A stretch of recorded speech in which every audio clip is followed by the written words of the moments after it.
Vehemence. Close enough. I know. That's It's my like my- number one flaw.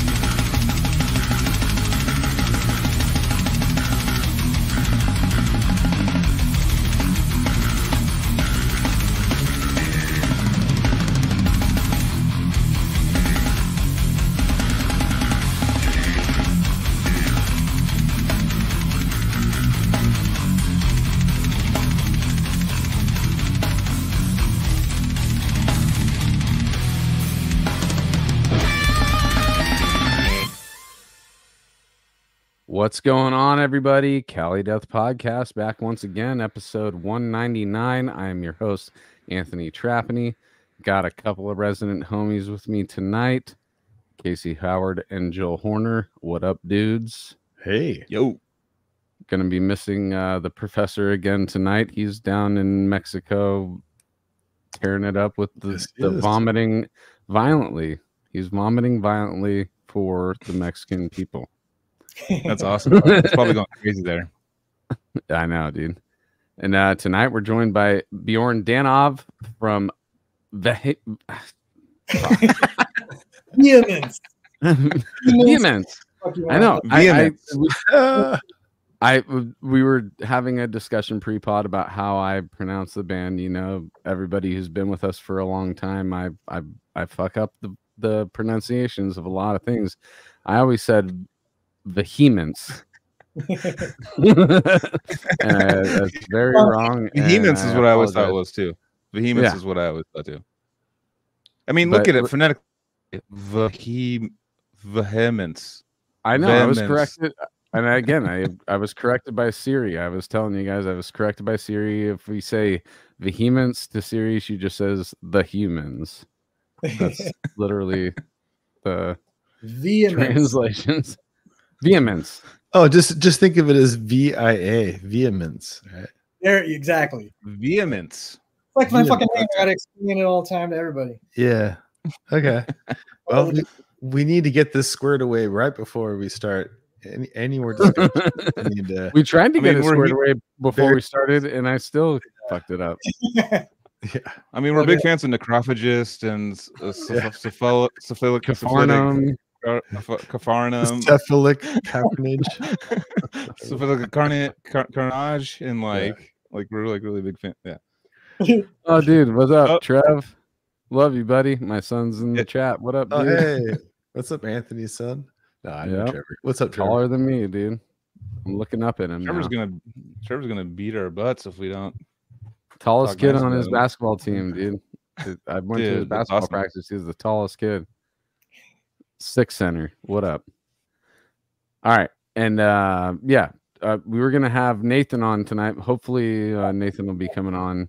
He said he's gonna be for like 10 minutes. So perfect. Oh, cool. He can pop in whenever he wants. Hopefully we don't have to do too much with his volume and sound. But all right.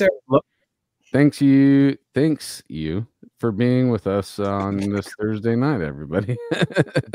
It's 199. We're creeping up on 200 episodes, and we still haven't even mentioned that we had our 4-year anniversary as a podcast in the beginning of this month. Yeah, technically, but our 4-year anniversary episode is going to be next week. It will be. We're gonna celebrate it with 200 episodes, but technically this thing's been going for more than 4 years now. Yep. I think it's rad as shit that we're still doing this, guys. Yeah, I know. And we got guys like Bjorn coming on, are still, it's from our past. I mean, you're running out of bands. Yeah.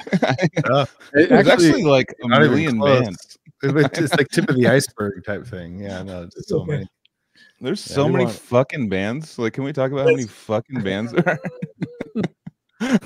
We barely even 200's like a fucking like a 1/16th of like the death metal bands. It is, dude. It's wild. Crazy. So hit your boys up if you want to be on the show. If you're not part of that 16% or whatever Joel just talked about. Yeah. But all right. Let's do some plugs real quick. Battleforgecoffee.com. That's our homies over there doing a great thing. they have a great product.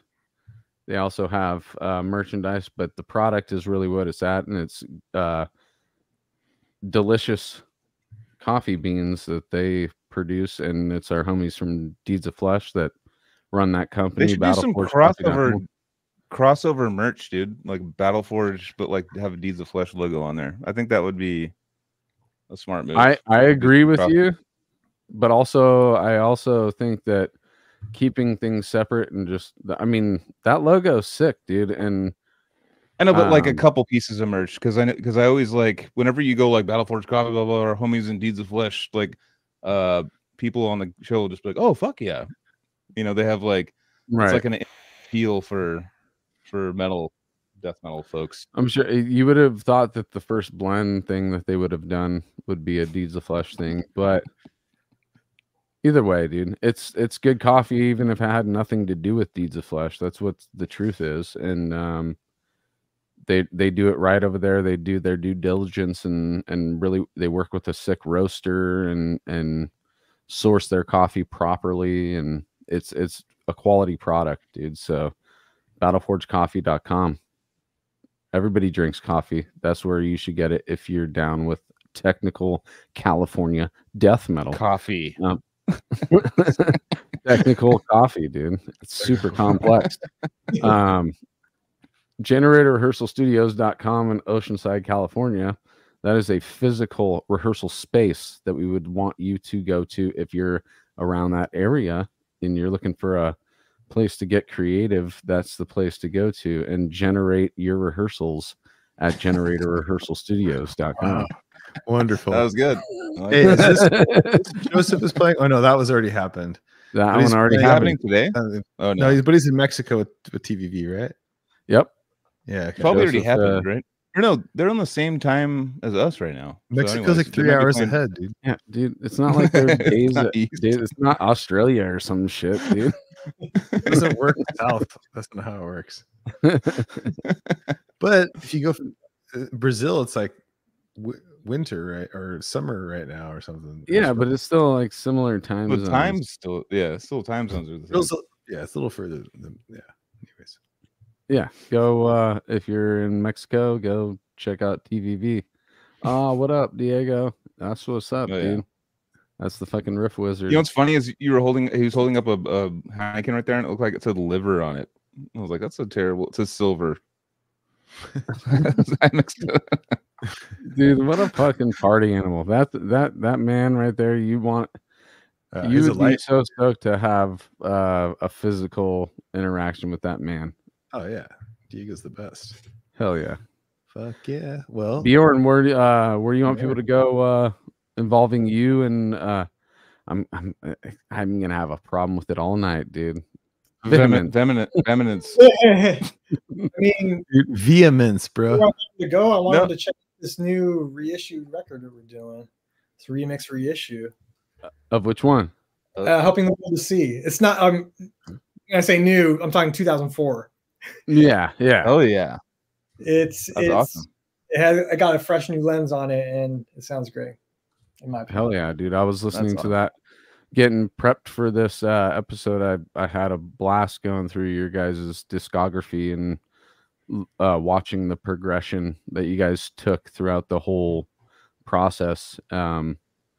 And Helping the World to See is, I think,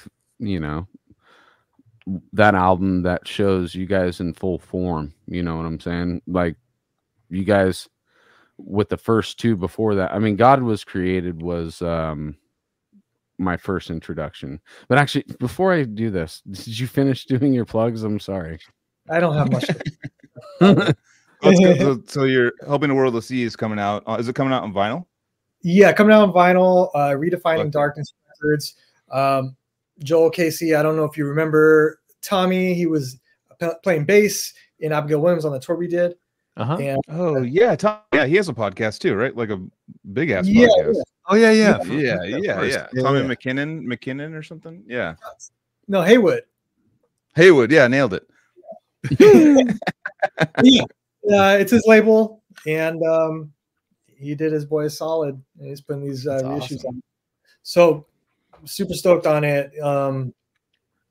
I always wanted to do a remix remaster of this album, and just happy that we got the chance to do it. Right, that's dude. awesome. You guys are kind of a cult following, I've noticed, as far as like when we talk about you. Oh, what up, Nathan? Oh, there he is. Nathan. Can you guys hear me?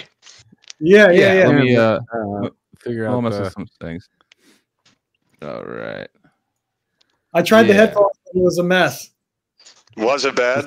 That's fine. I had Nathan for like a year, so. Yeah, I had to rely on one of my kids to help me, you know. At this age, this is what we need now.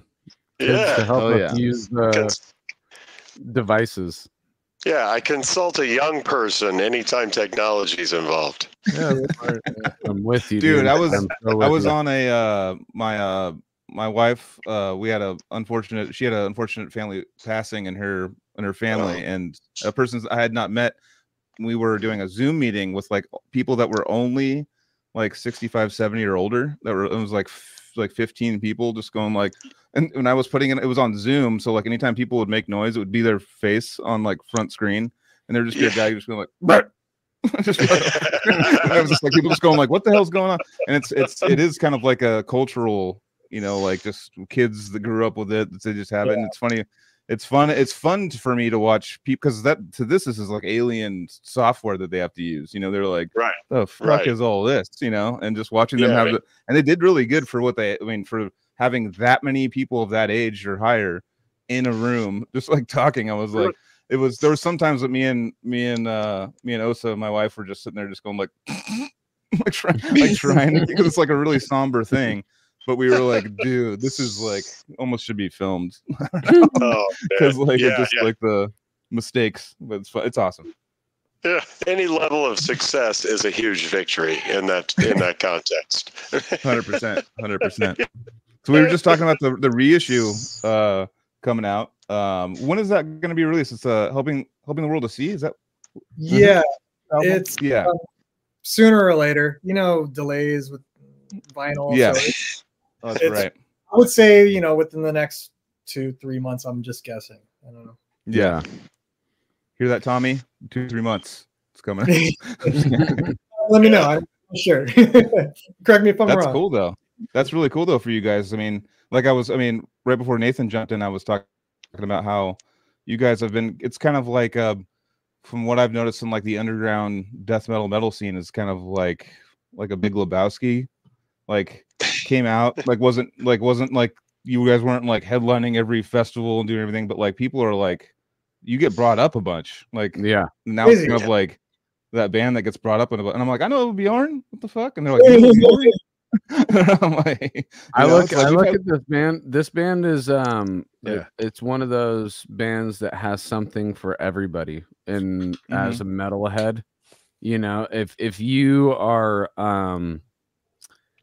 you're open to different styles of metal, it's a very balanced, well executed quality version of a band that gives you a lot of different elements of the metal scene.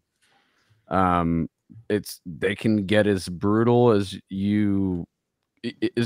Suffo, but also they can have some more metalcore sounding, emotional sounding riffs that also play with the, you know, guys like me who listen to metalcore and Suffo at the same time. It was one of these like one-stop shop bands that would give me all those elements, you know. And I say well executed because you could be a band that's just throwing these riffs together, a Suffo riff with a Kill Switch riff and all this kind of shit, and you just could lackluster slap it all together and just put it out there. But this is a band that not only executes it at a high level of proficiency, but also organizes it and lays it out for you in a professional, you know, way, and never leaving, going through it again this week. I've listened to you guys so many times, but just going through your discography again this week just showed me how much I love the band and how much you guys keep me engaged throughout an album. You know, you That's guys awesome. totally, dude, and the way you organize your music, it's there's never a boring part of an album because you guys organized it. So I'm the word organizing is just what I'm coming to, is you guys organized it so well, executed it so well that it's never gonna bore me when I listen to you guys. So thank you for giving us that, because it was one of those, you know, unique bands that I came across in my early years as a metalhead, that was giving me everything that I was looking for in metal bands, even when, you know, and I'm not calling you guys metalcore, but there's definitely a parallel there. And for a guy like me who was, you know, kind of ostracized a little bit by my friends for listening to metalcore at the time, Joel would be the one that would ostracize me, you know. But you know, the Swedish influence on a lot of the riffs, that was for sure. I wouldn't say metalcore was really an influence, but more so like Swedish. And I actually anticipated you guys to say that.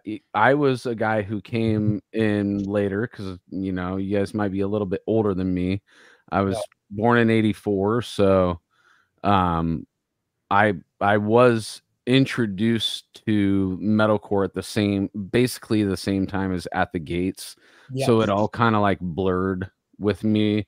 The timeline didn't stick with me as much as it should have. So when I think of those riffs, I still think of metalcore, even though I know that it totally came out of the Stockholm style, you know, and At the Gates specifically.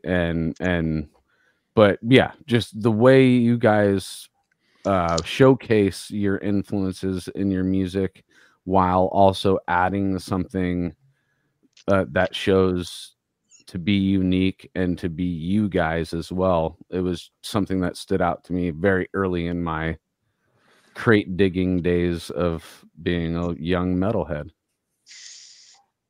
Yeah, it's awesome, man. Yeah, I gotta tell you, I think you hit on a good point, because we were making music, and you know, I got to give Bjorn a ton of credit because he is a songwriter that writes as a direct reflection of his influences, and he brings his own personal flavor to, you know, the things that influenced him. And I think he was influenced by a lot of the same stuff those metalcore guys were influenced by, you know.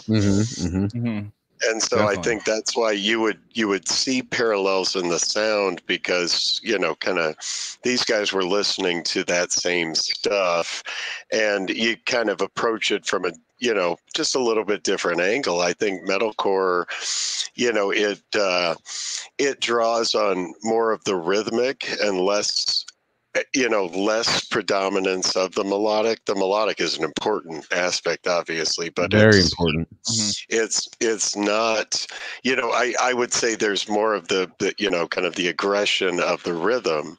And what I saw Bjorn, you know, really drawing from was that pool of, you know, Suffocation and more death metal, you know, influence. So if it came into slam, it was a harder slam than the rhythm that metalcore was carrying forward. So that's where you kind of see that blend, and we'll have that crossover a little bit, you know, especially on Helping the World to See. Just because, you know, I think in that era, we were connected with a lot of those guys too, you know. I mean, we were meeting dudes in bands like that, and we're like, God, we have so much in common, you know what I mean? Like these are us type guys, you know. So yeah, you guys were definitely like a chameleon type band that could have fit on so many bills. Also, we did. We did. You know what I mean? Always felt kind of like a We weren't like death metal enough sometimes. You know what I mean? Or we weren't really like, we couldn't fit really as metalcore. So it was kind of like we're in this gray area a little bit sometimes. It felt like.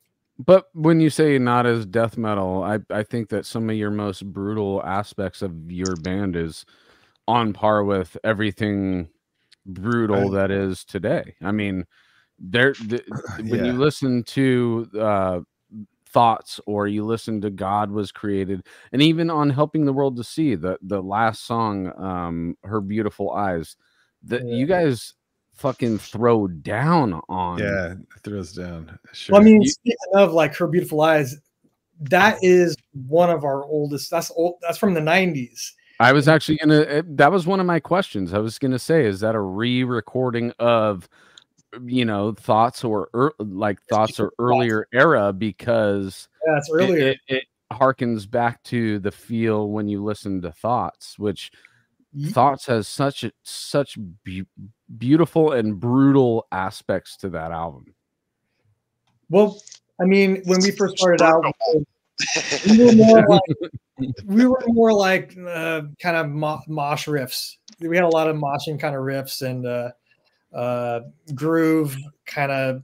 We were into like the Suffocation breakdown parts. You know what I mean? Right. Yeah. Totally. So, yeah. I was gonna say, like, I had a kind of a thought as you were talking, like the centered like comparison there is the to stem from that like melodic Swedish At the Gates kind of thing, right? But it's like what you do outside of that's different. So it's like, so you guys are like, it's like, okay, I'm hearing this super melodic riff and I'm like, fuck yeah.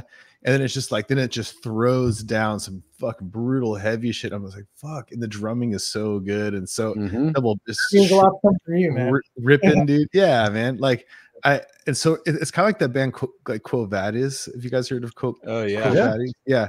I mean, they're like a Canadian band. It's like different, but they can do that like melodic shit and then just be like really heavy and do that shit. But you guys are even more death metal, like with it's like those, like I said, like those parts outside just those like melodic riffs, like those melodic riffs are very like important and like central like in this stuff, but like outside of that, just like to just do these really cool different parts or like progressive kind of shit, like you're just like creative, like, you know. So I think that's what makes it like not like metalcore to me, because it's not just going to go into a breakdown, right, you know, or something like, okay, just insert breakdown here. Yeah, like, no, you're going into some like crazy like just sick shit, like, yeah, dude. So I mean, I'm not talking you about listen to it. No, and I would never. I don't think of Vehemence as metalcore. Is what I'm trying to say. Right. No, I wasn't trying to label them that either, but I'm just saying that was exactly as a kid who listened to brutal death metal, but also listened to metalcore and other styles. It was a unique, at that time, it was a unique thing for me to come across a band that was delivering so many different elements of metal that I already connected with at that time. Right. I get it. Like the melodic guitar parts for sure can have some parallels to like metal stuff. I get it. Right. Yeah, that's like totally. That's what touched everyone's heart with like. Yeah. That's what when everyone heard At the Gate, it's like, oh. He was talking about his internet tonight, and no. I tried to catch the Don't let it freeze with your eye pointing the wrong way, you know. First time I see it's the wrong time. God damn it. Oh man. Anyways, I'm just kidding. Anyways, Nathan was saying something, I think. Were you saying something there, Nathan? I wanted to get your. I was just saying, you know, we're definitely that crossover. You know, we took. You know, again, and it just comes from the stuff we were listening to, man. If I could take you back to, you know, 96, 97, you know, when we're jamming the newest Cannibal Corpse album, and then we're listening to, you know, At the Gates albums and stuff, and it's like, man, this stuff is awesome, right? You know, like, what can we do to kind of be like that, you know? And I personally really pushed and we were all aligned with this, man. Like, this is what brought us together and made galvanized our friendship. I know, I know you guys can relate because you're metalheads, right? And like some of your best friends are like, to have that to relate to, and kind of have that common thing that you all love. Man, that was such a tight bond that we shared. And again, it was like, God, hey, did you guys hear, the new Cannibal Corpse, the new Deicide? Oh my God, like stuff like that. Or, oh my God, can you believe the new Deicide? They quit doing, this, that, oh, they sold out. Oh, did you hear Diabolus and Musica? What was Slayer thinking? A bunch of bullshit. But again, it was like that's bro down, man. And I mean, we're still doing it. I mean, every Monday night is for the boys. We're getting together. We're still playing. I'm like, that's the whole thing is like, I've carried that forward with me my entire life. And man, the years that we spent together, our formative years, like, that defined for me what true friendship really is. And that's what translates into that music, because we can be perfectly brutally honest with each other. There's no hard feelings. There's all mutual feelings. Like, dude, if that is weak, get it out of there. That's weak, man. We're not going to do that, right? It's got to be heavy. It's got to be, impressive. Like I was telling the story of like the first, few years where we were in the studio, nobody knew of us or listened to us or knew anything about us. And we're just trying to impress each other day in and day out, every week of rehearsals, like, dude, look at what I could do, look at what I learned how, it's like, it's such a building process, that's what, that evolution, really, that's how it started for us. And I think a lot of bands experience that. If you can successfully work with a group of people that, again, can be real honest with each other, that can share, openly and honestly. And again, just be enthusiastic about what each other is doing. Like, man, I couldn't wait to hear, Andy bring those double kick drums, to practice and he got better and better at it. And it was like, now he's like, hey man, I'm trying this gravity blast. I was like, okay, what's the next level? Like, at what point do you like, you can't see your hands already? Like, that's so cool, man. So I mean, that's rad, dude. That's rad. That's how it grows, though. I truly believe that. I attribute the metal like journey as digging in rabbit holes. I say it all the time on the show, but we find rabbit holes that we dig down into, and then you get down into these rabbit holes, and all of a sudden a Casey Howard will cross paths with you, and you're like, wait, I'm down here, you're down here. You got here and I got here. What's up? Oh, you're a drummer, I'm a vocalist. Like, let's Casey left. Trying, he never likes to be brought into things. Like, I want to say totally true. It was totally like what Nathan said, like impressing each other. Like, it was totally just us loving the music and the sound that we were creating. We didn't know anything about BPMs or click tracks, or we just fucking played. You know what I mean? We just, like, the God Was Created record, we didn't know what tempos things were at. We just fucking went in there and pressed record. Yeah. You know what I mean? Like, 100%. That's how we didn't know. No one knows how to make a record. You know what I mean? We're like essentially a fucking garage band. You know what I mean? That's how we did it, Well, dude, it's a very impressive garage band, because God Was Created was a very impressive, very powerful album for me, dude. And it really was. I saw it, like I mentioned pre-pod. I came across it. I mentioned it so many times on the show. If you listeners don't want to hear it, fast forward. But you guys were one of those bands that I had experienced for the first time live. And I cherish those moments with every band that I've experienced. What's up? I'll tell me a little background right there. Yeah. And experiencing a band or anything, art wise for the first time. Was it at the Pound? It was, dude. And Nathan, I got to give you the Decapitated show. Was that the one like when we played with Decapitated? I might have been at that one. I was at that show. I was at the Decapitated show at the Pound. So I couldn't tell you exactly where that was the first time, but I think that was the first time then, dude, because I was very young. I don't even know if Nihility even came out yet. Maybe it did. It was out. It was out. Yeah. So they were touring that record. Yeah, they were touring that record. Yeah. Okay. And you guys were on that bill, and Nathan, dude, I got to give you some props too, dude, because I'm a vocalist, and I also mentioned Frank Mullen a lot, but I also think that seeing you live it's one of those things that pushed me over the edge to try and do it myself, you know. Yeah, it's awesome. Yeah, your vocals are if in the conversation of death metal vocalists, I don't understand why your name doesn't come up as much as it should, Nathan. I truly do believe that you have a uniqueness, but you also have a range that, you know, everybody is so they're flaunting their range now. But I'm like, what about Nathan? Nathan was doing it fucking 20 years ago, you know? It literally. Well, that you know that, Quest, being a vocalist, you understand you're just trying to outdo yourself, and you know it's like this personal, you know, you're just going to beat yourself up. It's a personal journey.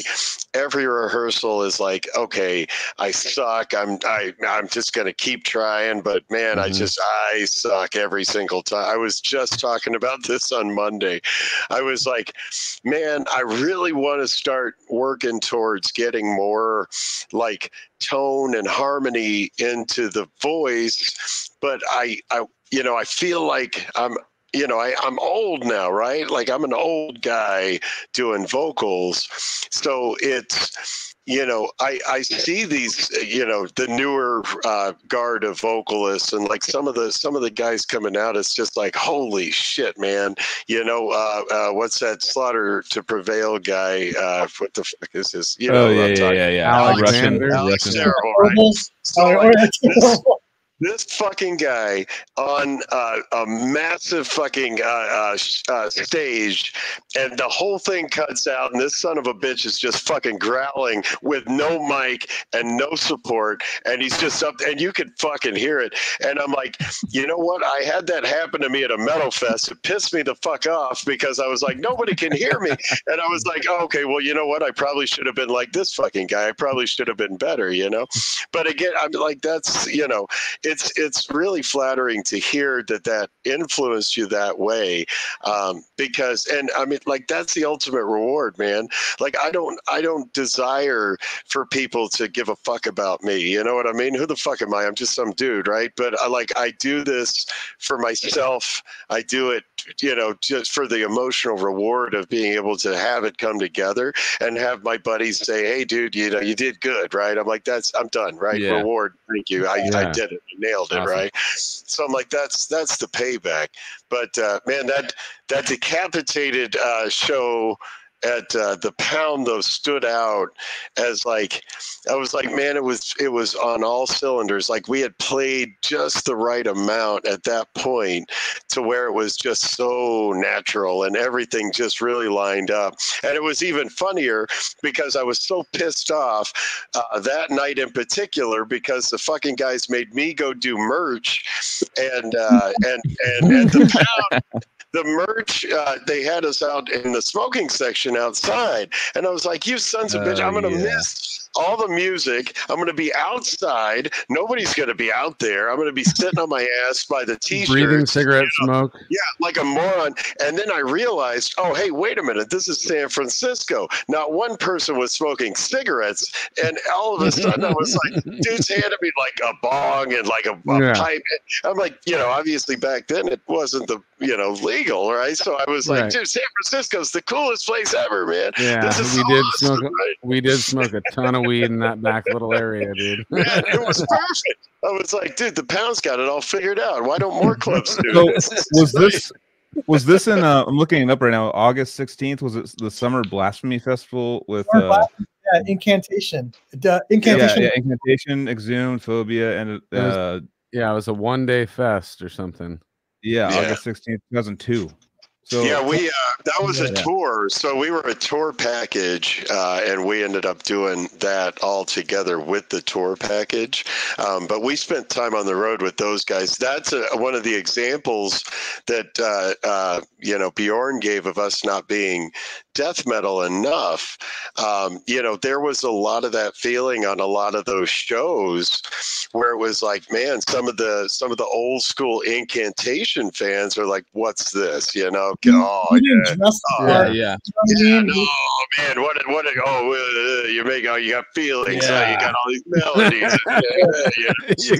Dude, how easy does the newer scene have it than like back when you guys had to go like on those tours back in the day? Because nowadays people are more open. Like I went and saw, because we toured with Whitechapel and I'm friends with them. And I went and saw them with Cannibal Corpse. They decided to do an all like clean singing set for like, I mean, besides like a couple of their hits and stuff, for Cannibal Corpse, like opening up. Like imagine like that's like doing like Cynic with Cannibal Corpse back in the day, and like and back then with you like doing Incantation, Decapitated, all these like big band or those like aggressive bands where people are showing up just like fucking let's death metal, get the fuck out of here. Like that was that's a scene to like to bring melodic into that is definitely like it's like oh shit, let's go do it. It's kind of like it's definitely kind of a sketchy scene. Yeah, we had to throw caution to the wind, and that was again where you kind of talk about the brutal parts being extra brutal. Yeah. It's because of that. It's by design. We're like, man, we really got to like, when we bring it, we got to bring the shit out of it because we've got keyboards, like, oh my God, what were we thinking? But that's the stuff that we love too. So it's like, okay, well, fuck it, man. You know what? We're going to play the stuff we love.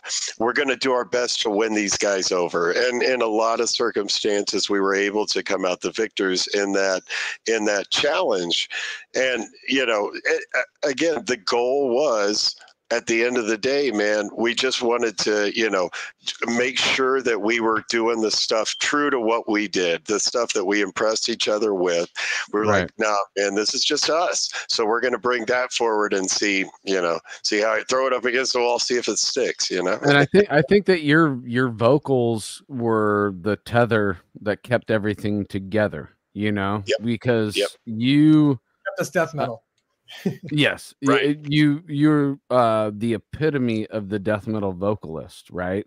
On top of all these waves that you guys go through as a band when it comes to your music, but I think that to keep the death metal head engaged, it was in your vocals because if you guys decided to break into clean vocals during the more melodic parts, then you would have been way more polarizing than you were.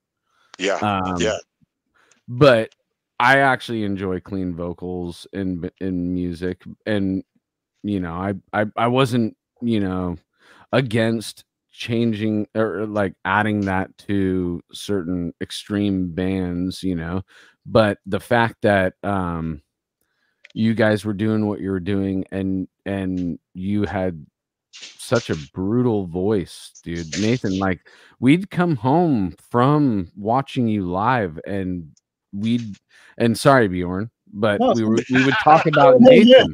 We would talk about Nathan. We would literally talk about Nathan because he was the quintessential front man when you guys were playing. I mean, Nathan, you had a lot longer hair back then, I'm sure. The look was a part of it for sure, man. It's like the ultimate death metal pom-pom, you know what I mean? Like I could really just swing that thing like cheering for my home team every night, man. Yeah, dude. And we were cheering for you too, dude.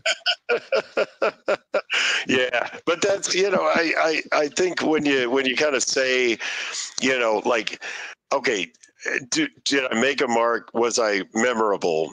And it was like I started kind of picking up on some, some of the tricks. And I knew, again, it's like, man, as you start to kind of level up and you create more pressure for yourself, I realized, because I'm watching it with these guys that have been doing it forever, like when we have the opportunity to tour with, really seasoned, more tenured musicians, and watching other vocalists, I was like, man, that's stressful, dude. Like I don't see longevity in that for me at the rate I was going. You know what I mean? Like I would have shredded my voice completely if I'm touring, through 2/3 of the year, like some of these guys were doing, and doing it every night.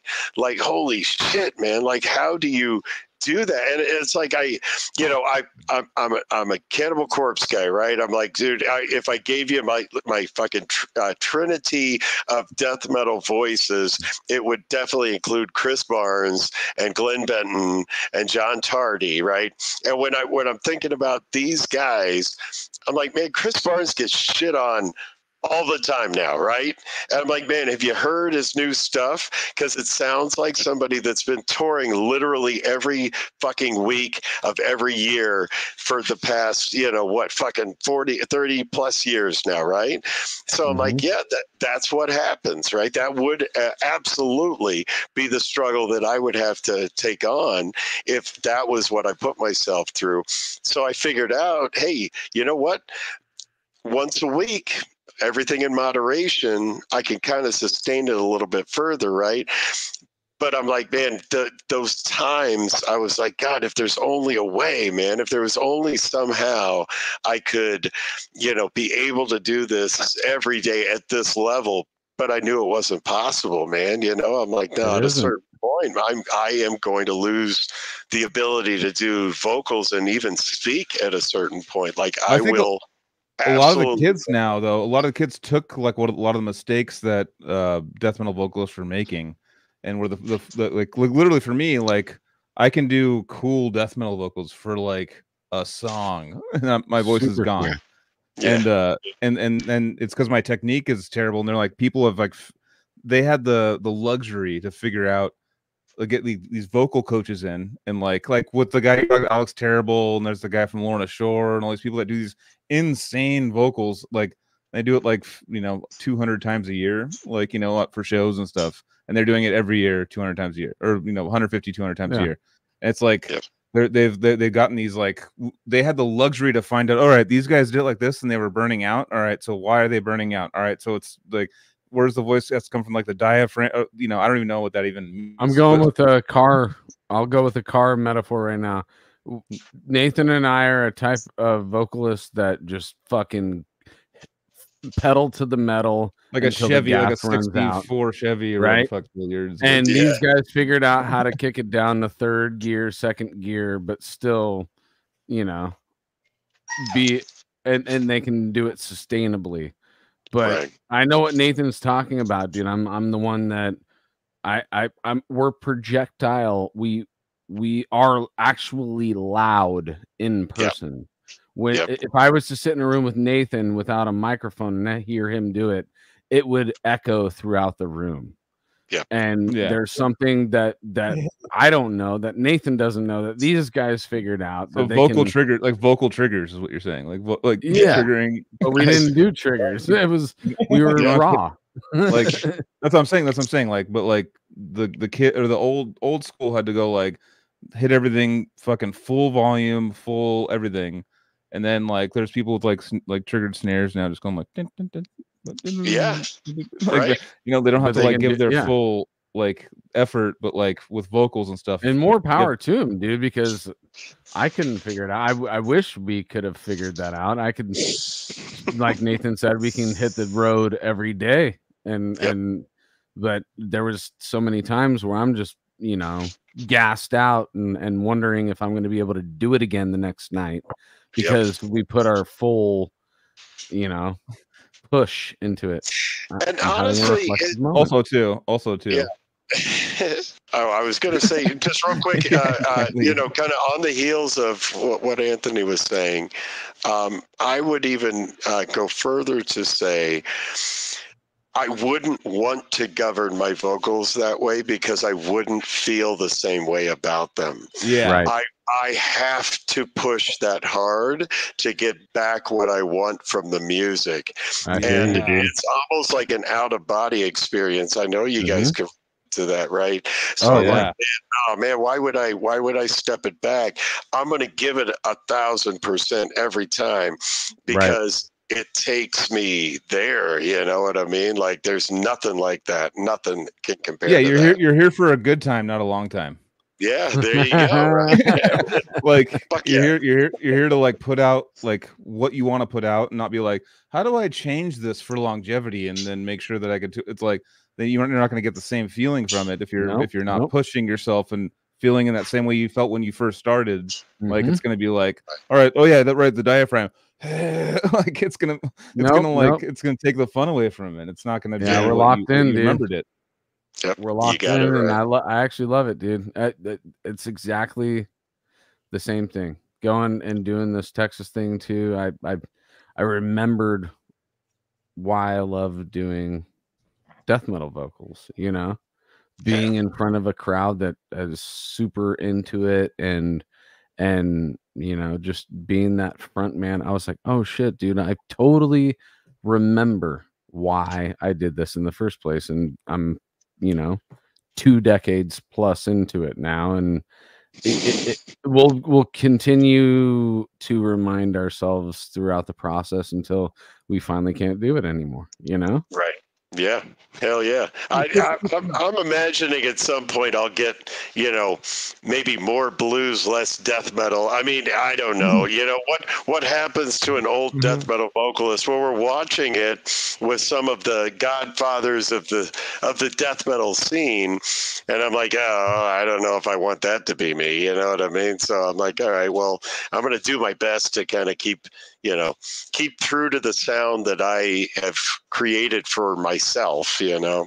It's for us first. I said it on the last show. I've said it many times. It's for us first. And we don't want to admit that the ego is that much involved, but really the reason why we do this is to try and satisfy ourselves as creative minds, and then if we satisfy ourselves to the point where we can put it out into the world, then we do that. But we still are doing it for our satisfaction first. And I don't see a problem in that. I think that that's beautiful. We're giving ourselves presents, you know. yeah, for sure, man. Enrichment, and you know, that's what life is, right? Kind of give yourself back that every day. You never know how many you got, so fucking make them count. So again, that's where I'm like, shit, man. Let's do this shit, right? You know, let's make that time.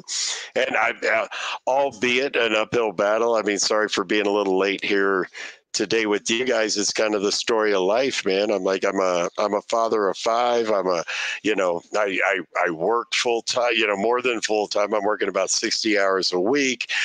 You know, we're just grinding and still making sure that there's that time, because I know emotionally, you know, mentally, spiritually, that reward is it's imperative to my balance, and my well-being.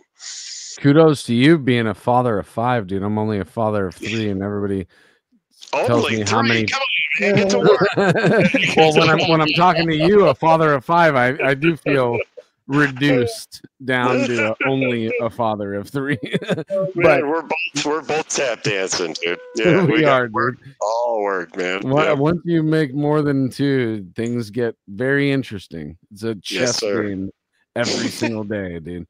And but being that and still, you know, giving that slice of the pie to being creative and doing music, we need that, however small a sliver of that slice of the pie. We need that, dude. We need that one little sanctuary, you know, to get, you know, however long it may be, even if you have 20 minutes, 30 minutes out of the day, even an hour, that would be great to just try and free your mind of every other responsibility in your life and just create something that you're being true to. That's a blessing every single day that you can do that, you know? Yeah. A father of 5. It's like, man, when we like, even during, I was just sharing this story with somebody at work, but there was like during lockdown and all that shit, there were some really hard times with everybody stressing out about, like, man, I got the sniffles, I got a cough. Okay, well, we can't jam, we're not. And I worked all the way through that. I was a restaurant guy, the whole time. So it's like, I'm working every day. Nothing in my life changed except for, wearing masks and, gloves and fucking cleaning everything way too much. It was like, right. Okay, well, we're all trying to prevent everybody from dying, whatever. But it was like, man, there were some weeks when I would we kept our studio, and I would just go down there and I would plug in my phone to the PA system and just fucking scream along with whatever I had on my playlist. Because again, it was like, oh, you know what, dude? Like, I have to get it out. Like, I have to feel, and it's almost like, you're kind of faking it, right? Like, metal karaoke doesn't quite get me, the same level of satisfaction. But it was totally like, feel you, brother. It was still like, yeah, dude, I gotta do this, man. There's, it's just, it's got to come out, and it works. Yeah. So tell me your age range on the kids, on the 5 kids. What's the age? Yeah, so I have 11, 15, 19, 22, and 30. Damn, bro. Dude. I'm over here saying I got a 6-year-old, an 8-year-old, and 13-year-old. It's minuscule compared to what you've dealt with already. You got a 30-year-old, dude. Yeah, you're on the path, right? Yeah, and it's funny because it's like, when you kind of talk about what comes along with it, it's the problems of each of those age ranges and needing to be there and be a parent for them in any way you can. It's like, that's that has become my primary focus in life. That's what kind of turned into, hey, the band is going to have to be a side product of my life. It will have to absolutely be there, but it cannot, get in the way of me being able to provide for my children and give them back the time that I want to be able to give to them, and that's something that my parents were divorced when I was a little kid. And I didn't see my dad as much as I wanted to during that time. And that was something that, like, man, there were big gaps there. And watching my dad, work and kind of struggle through life. My mom passed away when I was 8. And so it was like, kind of dealing with, the absence of father. He's working 3 jobs. He's trying to make ends meet for us. I'm like, man, you know what I want to be able to do for my kids? I want to be able to do both of those. I want to make ends meet, and I want to find the time to make sure that I'm there, to be there, right? Yeah. That was today. We spent the day at the state fair, so it was like, we tried to find those, those little, like, little excursions, adventures, events, things that we can do, to make sure that we're bonded. And I want my kids to know every day in their hearts how much I love them. Were they all there? All 5 of them at the state fair? So it was actually my 3 youngest. My 2 oldest had, they're way too cool for us now. So at 30, it's like, I'm not going to the fair with my dad. He's like, come on, man, what the hell, right? I think he was this close to going, but then he ended up canceling at the last minute. But yeah, we were kind of like, we'd have to take 2 cars. What a pain in the ass that would be,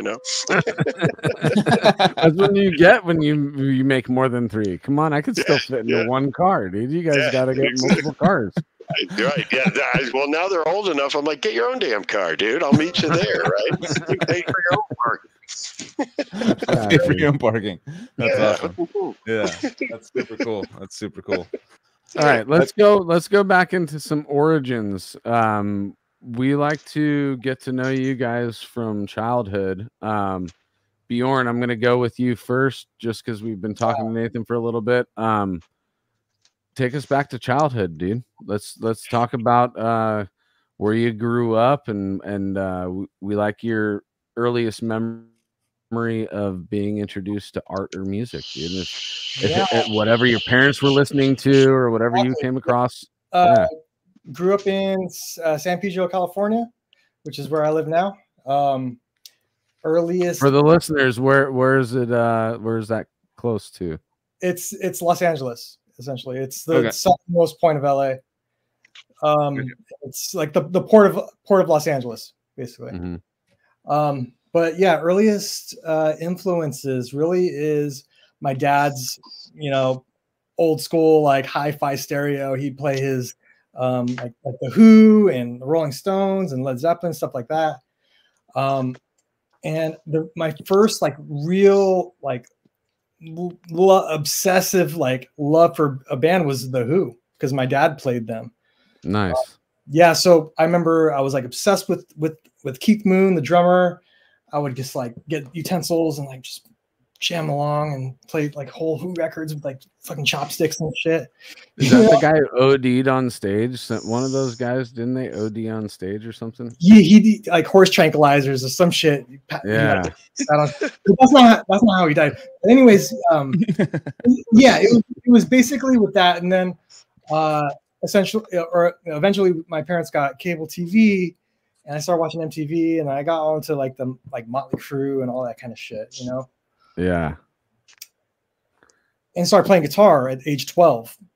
From there, was it Motley Crue and all that shit that made you want to play? Yeah, Motley Crue, like Faster Pussycat, like all that 80s rock. I was way down. Yeah. Cinderella, like that. I was born in 78, so that No, dude, don't. Late 80s, we always want to know the truth, dude, and we will never judge anything. Yeah, I don't like any of those bands that you just mentioned, but I love that I love those bands because they're part of your story right now. You know what I'm saying? I couldn't mention one Cinderella song, but I love that it made you want to play music because I love your music and your playing. So I get to go back in time with you and see the seed that was planted, It's deep because my musical like influences are all over the place. But it started with the Who. From there, I would say like I got really crazy into Motley Crue. And then I got into like, Guns N' Roses and stuff like that. But then where I was growing up, there was this radio station, KNAC, out of Long Beach. And I heard Testament. So I got into Testament. That was my introduction to thrash before Metallica. Wow. I got into Testament. And I actually won tickets on the radio. It was like a Thanksgiving with Testament. Like you called in? Yeah, caller number 10. You know what I mean? I was like 12 years old. Wow. You know what I mean? And I got tickets to see them, like balcony seats at the Palace. No, the Holly Palladium. Nice. Yeah, and I went with my friend. Like my parents, dropped us off at the Holly Palladium. And how sick, dude! Yeah, so, and from there, brought some homies too. You brought some friends. I brought one of my friend, like my best friend at the time. Killer, dude. Yeah, and then from there, staying up late listening to KNAC. Wait, before you do that, I just want to know about that show. You're there with your homie. You get dropped off by your parents. Yeah. You walk in there. Take us through that whole thing. Because it was a Thanksgiving with Testament was like the thing. I didn't get to have Thanksgiving with Testament, but I got the balcony seats. Nice. So was that your first live show you went to? No. Oh, okay. First concert I ever went to was with my whole family, my my mom, dad, and my sister. We went to Los Angeles Coliseum, 1989, Rolling Stones with Guns N' Roses and Living Color. Wow. Hell yeah. Cult of personality. And it was like original Guns N' Roses lineup at the time, so all volatile. It almost broke up on stage there. Yeah. It's funny that we're still talking about bands almost breaking up on stage today. Jane's Addiction. Crazy. So the bridge to like heavier music for me was Testament, and then in 9th grade, I was at a friend's house, and he was playing Sepultura Arise. Oh shit! That fucked me up right there. That was the drug to death metal. From there, it was Carcass, Cannibal Corpse, Malevolent Creation, Suffocation, and so on. So isn't that wild how you just come across that one album that kind of like hits a switch in your brain? Yeah, that makes it to where you're ready for another snowball effect that you're gonna do into some other extreme shit, and it has to. Arise has been cited as that album for quite a few guests on this show, dude. To this day, in my opinion, one of the greatest metal albums ever. I agree. It's a perfect album. It's one of those set it and forget it situations where I don't fast forward. I'll rewind because there's so many sick parts that you might want to listen to again. But yeah, it is one of those. It's beautiful that there's these shepherds, these albums that are shepherds that will take us sheep into the next realm of metal, and a shepherd would be Sepultura's Arise, dude, for sure. Absolutely. If you're on the edge and you're almost willing to dive, and then you come across that, you swan dive into the next. You know what's interesting though is when me and Nathan started working together creating music, I was more of the like brutal like Suffocation style death metal. Nathan was into like Anathema, Amorphous, Candlemass, stuff like that. He was into like way more melodic stuff than I was. Yeah. But we also had a lot of other stuff that we were big fans. Like me and Nathan both loved Radiohead. I was into like Sunny Day Real Estate, and we both like gangster rap and shit like that. So nice. we had like a wide range of like influences, and I really feel like it all seeped into Vehemence. It really did.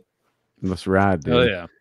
Real quick, just not to go on to a tangent about Amorphous, but that you mentioning Amorphous just kind of clicked with me. In that band is also, I think, a version of you guys in a time where you're trying to, or at any time in the timeline, you're a death metal band trying to incorporate the melodic stuff. Well, Amorphous and it's parallel too, because Nathan is so brutal, and that vocalist, I forget his name, from Amorphous is so brutal.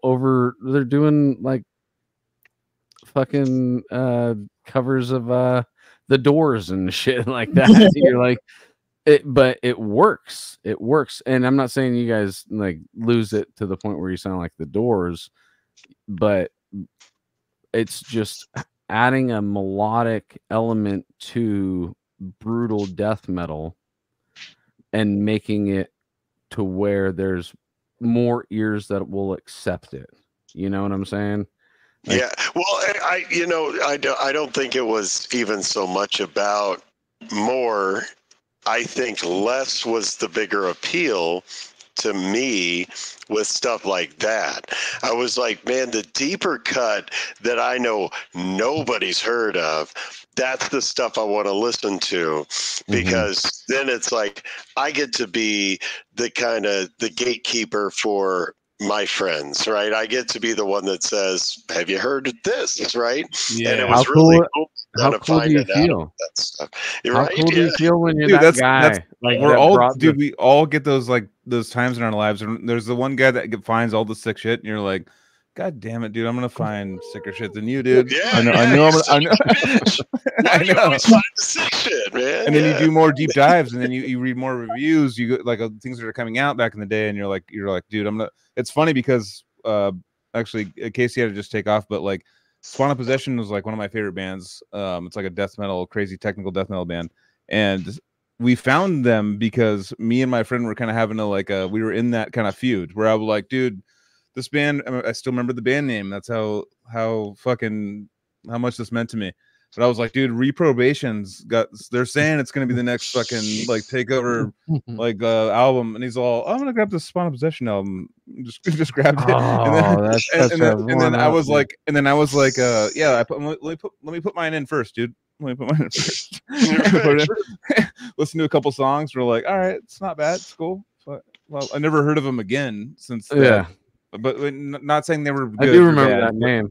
Yeah, but I was psyched because I read a couple of reviews. They're like, dude, this shit's sick. And then he's like, let me just throw this band in. And we just got silent and just drove back to our house, just completely, just like what we were like maybe 19, 20 years old, just going like, just didn't say a word to each other. We were like looking at each other like, what? Like, you know, it's one of those experiences where it's like, it wasn't like. And it was organic, so it wasn't someone going like, "This is the band you have to listen to."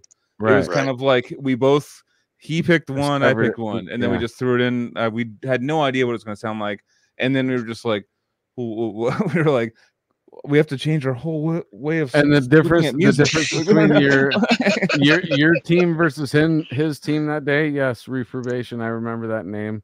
Yeah. Can't remember a note, but Spawn of Possession, I can play in my head right now. I know. As we're talking, I can hear Cabinet playing in my head.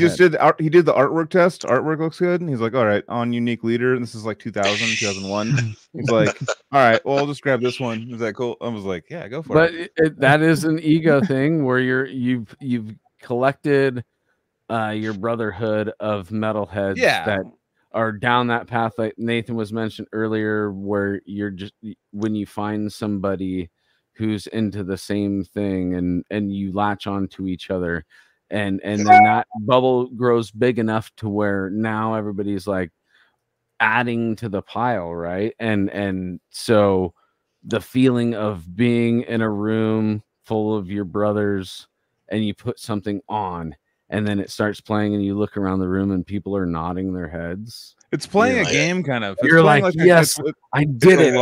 It's magic. It literally is magic. Yeah. Who introduced you? Yeah, I know. Oh my god, that is such a thing. That is such a thing. Just being like, dude, I showed you that band, dude. I showed all my friends Necrophagist and Spawn of Possession. And I was like, bitch, like, don't forget where you came from. I feel like I'm owed something still because I like found it first. I'm at a point in my life where I get offended by stuff like that with like my kids. They're like, Dad, have you heard this? And I'm like, dude, I fucking played this for you like 15 years ago. It's like, I'm the one that turned you on to SpongeBob, dude. SpongeBob SquarePants came from me. Exactly. That's because of me, by the way, not because of you. That's because of me. And then it was in your head, and then you heard it again, and then you were like, "Fuck yeah, this is awesome, dude." Exactly. It's funny. No, it is a metalhead kind of. I mean, you could relate it to sports or something. Like, I told you they would win. I bet the money that they would win, and then they won, and you didn't think they would win, but they won. It kind of feels like the same a lot, and I make a lot of correlations to like there is something in just humans, and I've noticed it with with music a lot. That's where my first introduction to it was. And I still have friends, my friend Josh Seitman, I've known him for 25 years. We're in a group chat right now, and he was the one that showed us all the cool shit. He worked at the record store. He got all the stuff before it came out, you know, like in the early 2000s and stuff like that. And he would just be like, check this out. And we'd be like, all right, whatever. And just be like, what the fuck is this? He did that to us so many times. He was the guy that just like downloaded and just showed all of us all the shit. So like, and then we'd show him stuff. He'd be like, yeah, I've heard of it. It's all right. Right. Yeah. That was like 3 years ago.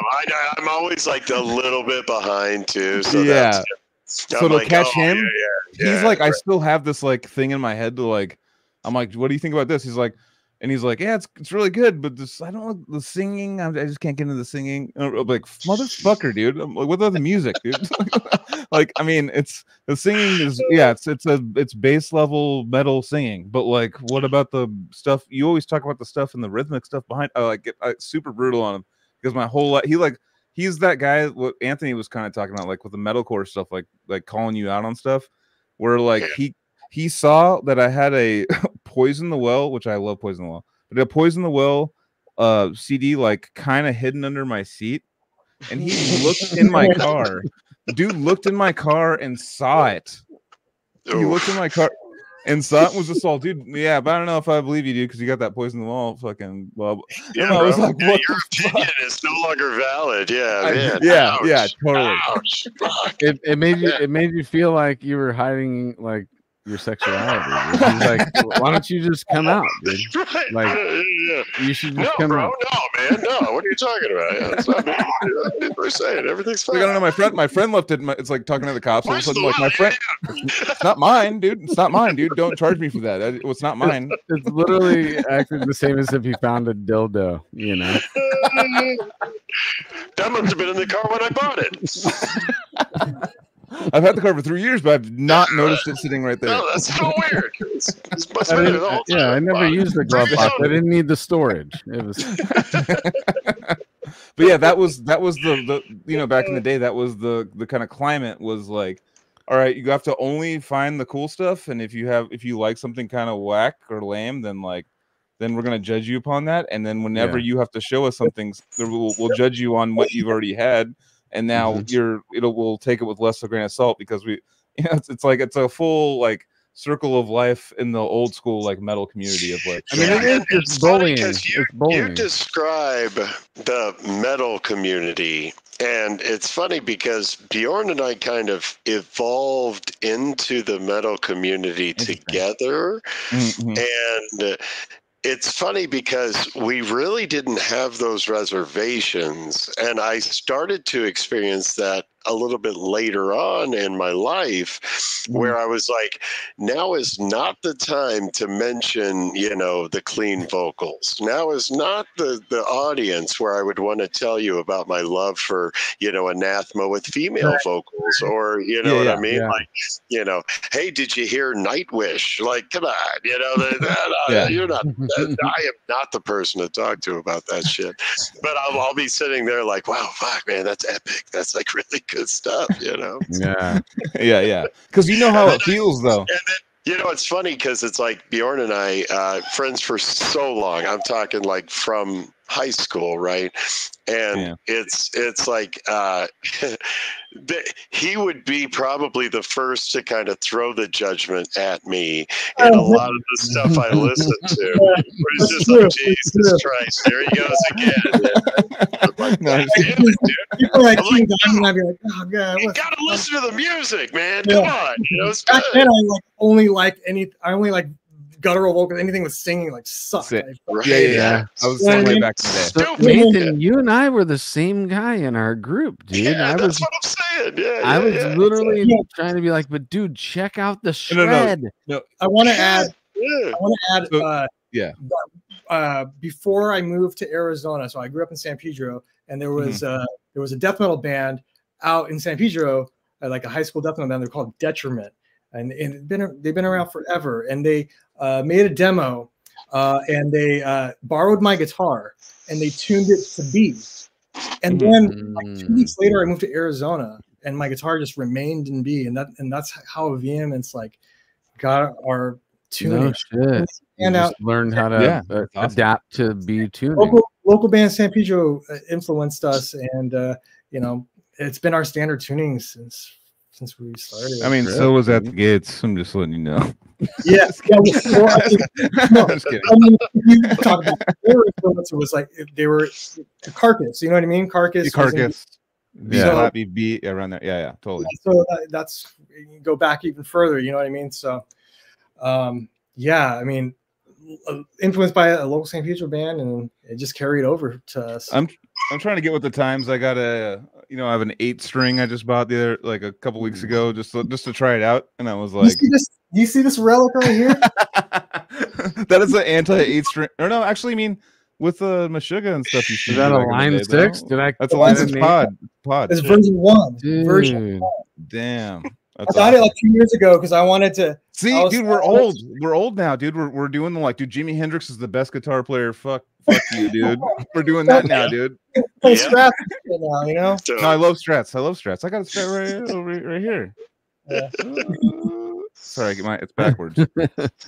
Yeah, I think once you've done 20 years in the game, then we can call ourselves OGs. And OGs dealt with different things than the new kids are dealing with. Well, there's a part in your age that kind of like, you know, like you notice it with people in our generation before us, that it was, you know, people were kind of stuck on something. You'd be like, why are you stuck on that? Like, why don't you check out this? Why don't you check out that? And they'd be like, well, you know, this is the best. This is where it came from. So go fuck your mother. It's kind of like where it all came from. So you're wrong. Yes, you're wrong. I knew before what was going on, so now that's irrelevant. It's kind of like, and I've kind of, it's funny because I've gone, once I hit about maybe 37, 38, I kind of like opened up to being like, all right, let's, I got into Kill Switch Engage at 38 years old. Oh dang! Yeah. So I'm like getting into like these bands that I always was like, fuck that, you know, like don't play it for me. So and I got into Linkin Park when I was 37 years old, dude. I like 3 of their songs now. Isn't that funny? And I was after he killed himself though, because I was the guy in the group though. I was the guy in the group that was like, I actually like this stuff, and you guys were like, fucking pussy. We went through the new metal. We went through new metal together though. We went through new metal together. Yeah. Hey, come on, we were listening. But as far as like Linkin Park was like right outside of new metal. It was like, I know you just missed. You have to be like 30. You have to be 38 to 40 to be to new metal. That's like the right now. You have to be 30. If you're older or younger, you're not gonna. It's like resurging though. Like Korn just played a sold out show here in LA. We'll go Gojira playing with them in Spirit Box. That's rad. But that's another like meld of our like experience with metal. Is we grew up on Korn. Really getting older when I had 2 of my kids go to that show, and I wasn't involved in all it transporting them to the show. And I'm like, oh, look at that! Yeah, 2 of my kids went to see Korn and Gojira. Interesting. What did you do that night? What did you do that night? Just I think I worked. You know, I was like, fucking Korn, cool, man. You know, what'd you say, Bjorn? What'd you say you got cut off? Because you're no, I mean, I have no idea. I'm so out of the loop. Is like Gojira like a huge pull in the United States? Oh, you didn't enjoy Gojira, bro. Okay. Yeah. They're like Morbid Angel-y. Yeah, the Olympics. Open. They played with Metallica, but like as headliners. Yeah. They're like a Morbid Angel influenced, very Morbid Angel. As far as they're like, it's like Morbid Angel played through a Mastodon lens.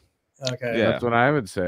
And they just basically have a really good live show for being people that there's no front man with a.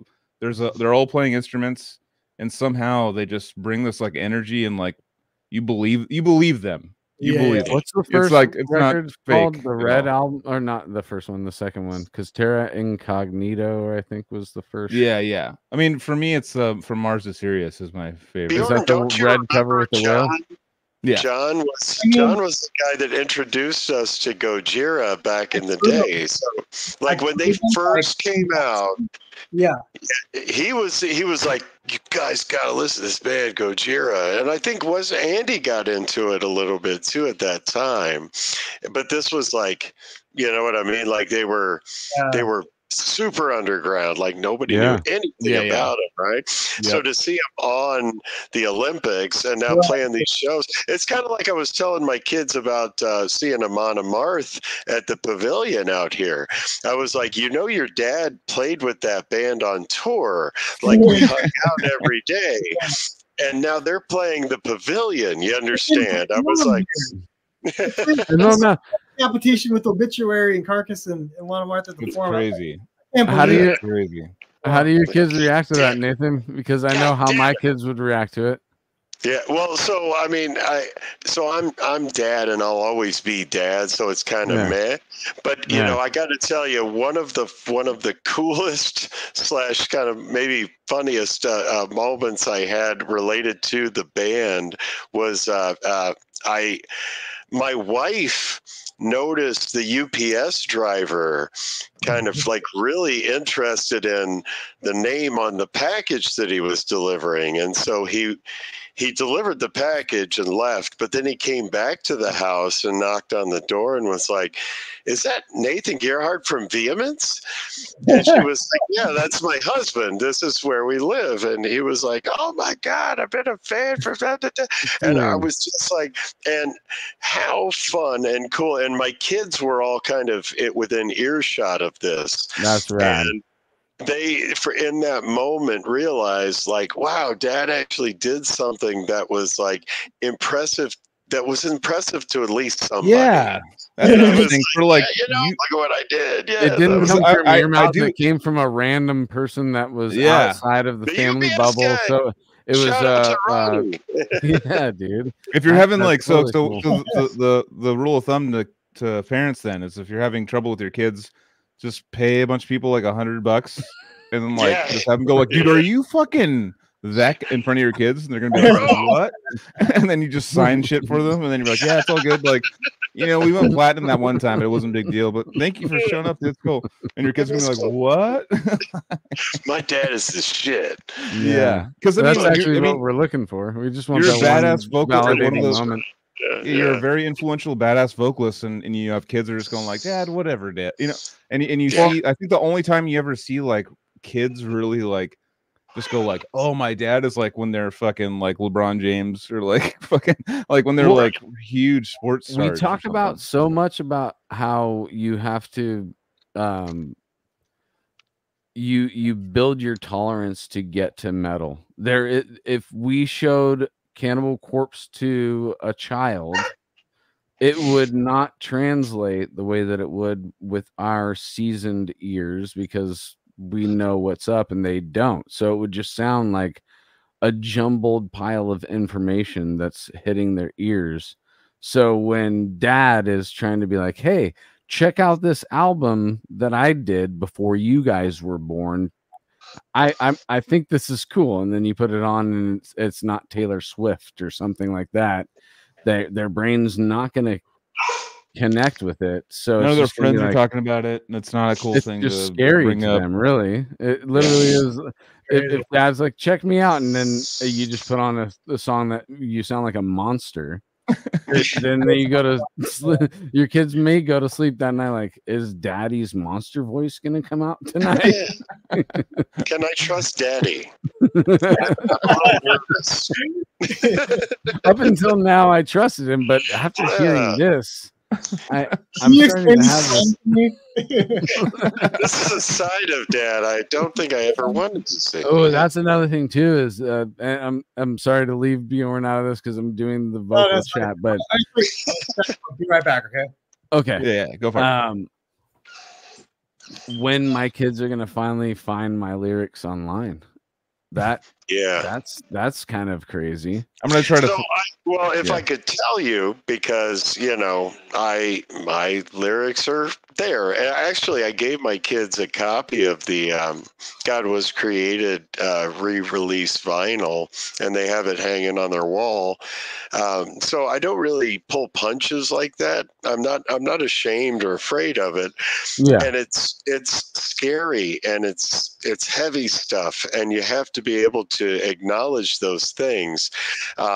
You know, I think you kind of mentioned in a previous episode, you know, about, you know, kind of the love feelings, but it's also about, you know, I think the terror that can be created by other people, you know, and that's something that you have to acknowledge.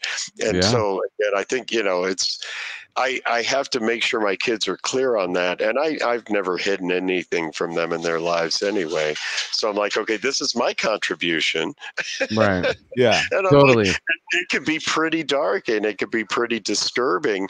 And some of my favorite writers are dark and disturbing, and some of the ways that I was made to feel by my favorite art was uncomfortable and challenged and afraid, and that's what I try to do. And so, you know, to be able to show that to my kids, I'm like, yeah, man, that was something that I did when I was, you know, you're totally making me, you're giving me so much more confidence in the sense that, you know, I kind of denounced the childish writing styles of death metal when I was 19, you know. So basically anything that I've been a part of since then, I didn't go over any boundaries that now I think about it. If my kids were to come across it, I would have some I would have like a lengthy conversation about certain things that I wrote about, but it wasn't something that I would be afraid to talk to my kids about, you know, or I'm not, I still back what I wrote, you know, so be proud of it. I guess I would just, the only nervousness that I would feel is having to explain myself on deeper levels than maybe their brains would be able to go to with me, you know? Right. Well, and you know, it's funny because eventually they come around. You know, I had that experience with my father. You know, he's a very intellectual person. He was really into, you know, all different kinds of literature, and he was an English teacher, so you know it was like, awesome. you know, taking me into really appreciating the written word and poetry, and you know the way that words can be you know put together and made artfully, and you know, again, the way that they can be impactful, emotional. He actually did his master's dissertation on visionary literature in rock music. Wow. And it was like, you know, he was kind of taking from, you know, the fact that, you know, words are meant to convey an image, and it's important to be able to play on the mind's eye through, you know, the culmination of different experiences and kind of putting different words together to deliver that. And I was like, well, hell yeah, Dad, I'm going to write a book. But then I was like, man, it takes a long time to write a book, so I'm going to write a bunch of like 3-minute stories. And that's where, you know, lyrics are the perfect medium for that, the perfect vehicle. And what you've done is something that you should be proud of. I mean, and I even look back at like the misogynistic era of death metal vocals. I'm like, okay, yeah, chopping up the woman and da da da da. And it's like, okay, scary, you know, you got me. It's like, right, okay, yeah. We all went through, right? Because why? My influence was somebody who wrote about misogynistic chopping up the women, blah blah blah blah blah. Right? So I was like, well, I have to take that, and I'm gonna kind of, now I'm gonna modulate, I'm going to manipulate on it, I'm going to take those words and kind of make them my words, and I'm going to change the idea and the concept a little bit and add a little bit maybe texture to it or something else to make it something more, you know, mine, you know, make it special that way. And you know, when you read the lyrics to us for the first time, I was like, dude, I want to add really quickly, Nathan, that really shows, because before, you know, obviously I've never talked to you before. These were already my thoughts. They were these 3-4 minute stories that you were telling, and certain songs I would get so connected with, where I'm playing out the song in my head, you know. And not every band would take me to that level, and you guys took me to that level, dude, where I was watching short stories in my head while listening to your music. And you know, that's where again the challenge comes from, because I was taking from my life and I was trying to, you know, again, I'm really leveraging, you know, artistic license, and I'm really leveraging, you know, a tremendous depth of fiction to really enhance and make my own perspective more entertaining in a way, and maybe convey a little bit more sense of heaviness, or you know, tell a message of some sort, right? But it was like, I was there though. Like, I actually lived some of those experiences, actually a lot of them, from especially God Was Created. Like, that one was basically me talking about high school for myself. But again, it took a life of its own in the context of, you know, kind of going into, you know, there's a girl, you know, in the classroom, and it's like, I just could never muster up the courage. And there's, you know, there's that, you know, going down the street at night. And back then it was like, I would go out of my parents' house to go smoke cigarettes, you know, because, you know, that's what a young impressionable kid would have done, you know, as a sophomore in high school, you know. So it was like, okay, well, I'm going to just go walk through the neighborhood, and these stories just kind of start coming up in my mind, and I'm kind of like, I'm feeling it and I'm experiencing it. And again, it's like I'm taking from real life. I see it happening. But it's like, you know, I can use my imagination to kind of fill in all the rest and make it something that's like, whoa, that's cool, right? You know, not just Nathan walking around smoking Marlboros, you know. No, so the Marlboro kind of like hit me in the throat wrong. Yeah, but the Marlboro was the fertilizer that yeah, you get to look around and be like, that would be planted to become something else. It's all about just the spark of an idea and coming home with it, dude. And you were having those moments as a teenager. That's super fucking cool, dude. Because I mean, a teenage brain. Years when we started jamming, like some of these, our oldest songs, we were like 17 years old still. You know what I mean? Yeah. Damn. Yeah. I mean, fuck, we were kids. So you guys, how did you in high school?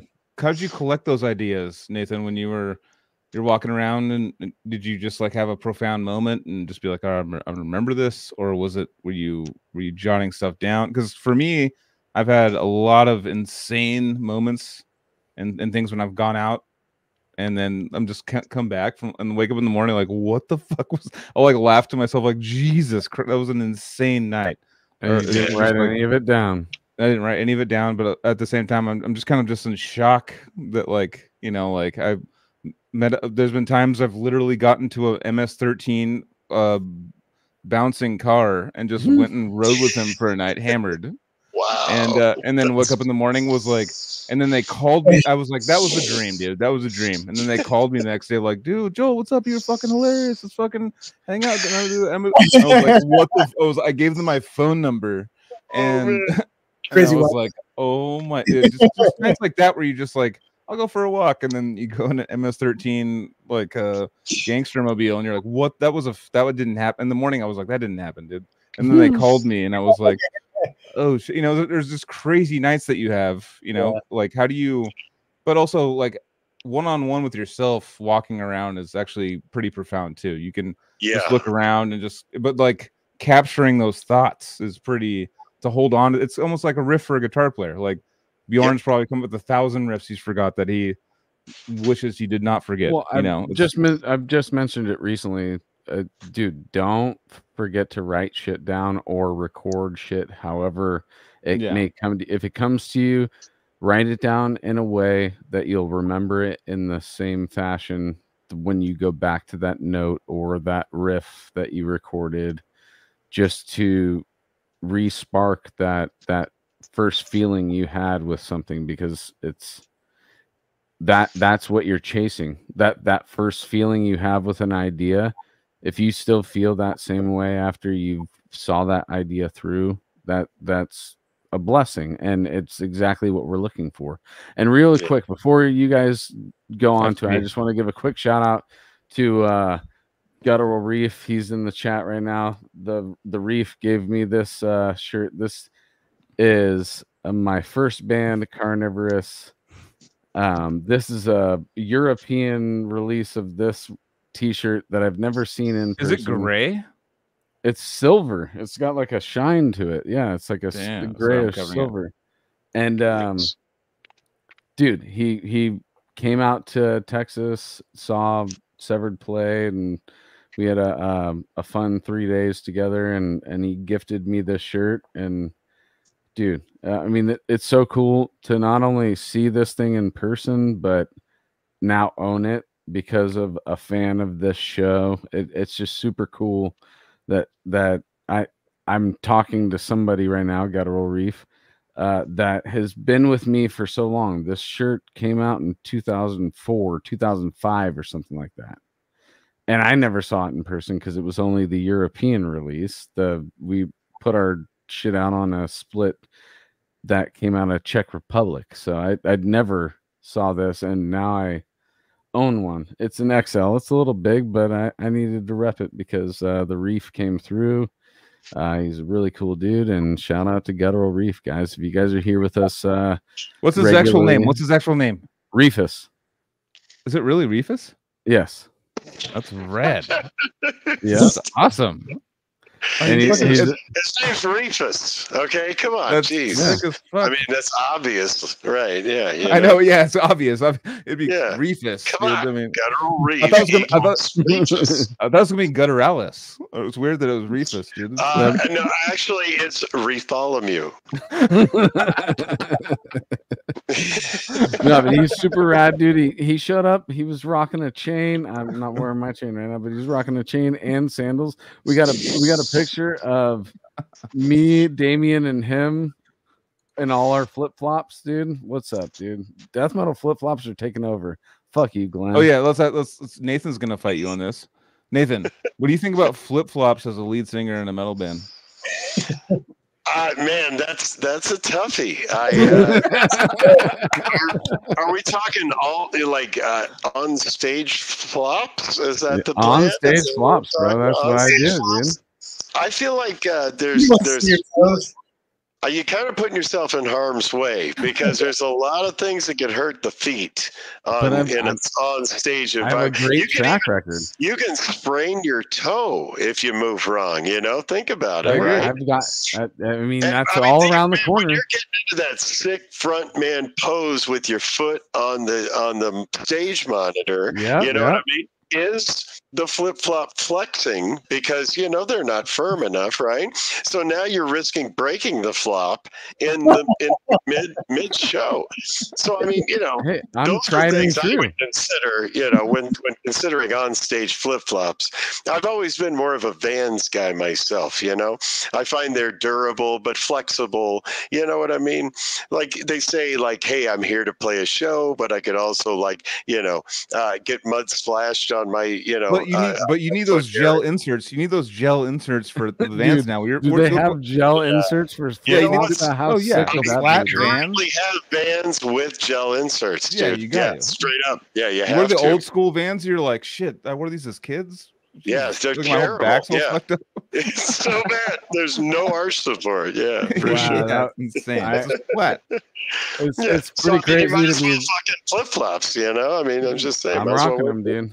I'm rocking them. He's sticking to it. Anthony, we went to the Kill Switch Engage when we were kids, and I was like, that stuff's stupid. Get it off your iPad or iPod. And now he's like, dude, flip flops, and people are like, that doesn't work. And he's all, dude, I'm sticking to it, dude. My fucking flip flop. There was I would say at least 10 to 15 people that actually had flip flops on this fest too. And Damien Gorgasm was one of them, dude. Yeah. What up? They're not in sport mode. There's no backup. We're not talking sandals. We're talking flip flops. We're talking fucking. He's got them on private. Yeah, always. Yeah, dude, yeah. Those are like the $2.99 flip flops from Walmart, right? They're fucking Costco FloJoes, bro. Okay. Even better. I love it.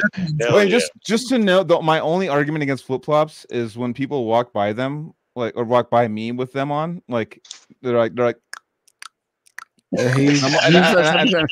We're almost 200 episodes in. This is always Joel's argument. Is the and just to know that like he's going he says like he doesn't want to wear them because of the sound. Yeah, and he goes.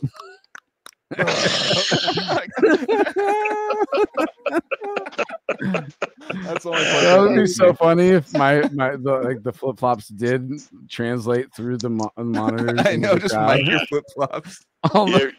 You could definitely benefit from not being able to hear the sounds of you walking around on the stage. Yeah, when I hear flip flops, I get super annoyed. I don't know triggers. what it is. I put triggers on my flip flops and become like a second percussionist, dude. It's basically like I'm doing tap routines and shit. All right, Anthony, get shit back online. I gotta piss. We're on to something. We are on to something, dude. We're on Bjorn's story. All right, Bjorn, let's go back to you because we want to get to high school when you guys met each other. So yeah, so grew up in San Pedro, sophomore year, moved to Arizona. It was traumatic. I didn't want to move, but when I moved, I was like, I had a goal. I want to play in a death metal band. What age were you at when you moved? 16. Oh shit! And I remember Nathan. It's really funny because Nathan was the morning announcements guy. He did the fucking morning announcement, and it was televised. And he had this fucking backpack that said like, "Go fuck your god" on it. It was like, this is the dude, Yeah. Just walking around school with that shit. It was crazy. But that's where me and Nathan we were in a guitar class. How'd you guys meet though? So in the same class, it was a guitar we had a guitar class together. But I don't think we started jamming until maybe the following year. Yeah. God, it's so cloudy for me, Nathan.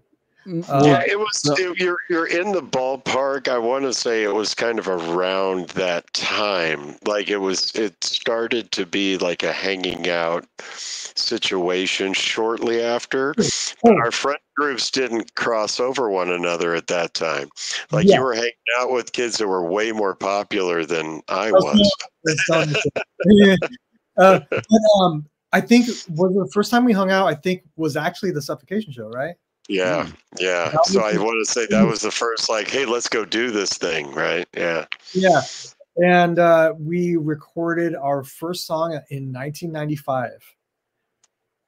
Wow. Yeah. We had like fake drums on a keyboard, like double bass like that. You know what I mean? Like it was like super raw. I still have the recording of it. But so first song in 1995. So wait, real quick before you gloss over it, let's the Suffo show. What did you guys have a local venue that Mason was Jar. your spot? The Mason Jar. It was like home. It was the venue where like all the pound for me, guys. It's the same thing. And that's where we came up. That was like our main venue that we played at. So we saw them, and this was during Pierce from Within era. So that was the first time me and Nathan actually hung out. We were still in high school. And from there, I think that's where that maybe got the spark going. Would you say, Nate? Yeah, absolutely. It's funny because it was like we kind of agreed at that show that, hey, this is like a thing that we could do, right? Wouldn't it be cool if we could do something like this? We were the guys up there, yeah. Yeah, right? Yeah. And it was like, it was funny because in guitar class, Bjorn stood out as this like savant. Like it was impressive how well he could play guitar, and it was such a layup for him to pass that class. And I'm sitting there like trying to figure out, and it was funny because I was trying to learn Christian Woman by Typo Negative on acoustic guitar, because I'm like, okay, well, this is going to be like my test. I have to play this song. And I was playing it with my buddy Scott, who became, the other half of what was going to be the band. and Bjorn's like across the room with a group of people around him, and he's nailing Metallica solos, and everybody's like, this guy's the best guitar player in the world, right? And so it was like Scott and I are like across the guitar classroom, kind of, and I'm making mental note in the back of my mind, okay, if we needed another guitar player, maybe not me, because I suck really bad at guitar. What if we invited him to play guitar, and I could just focus on not playing guitar? Whatever I will do, it will not involve me playing the guitar. And so, it was basically like, I concede, let's plus it up. And he was always wearing the Carcass shirts to school and stuff.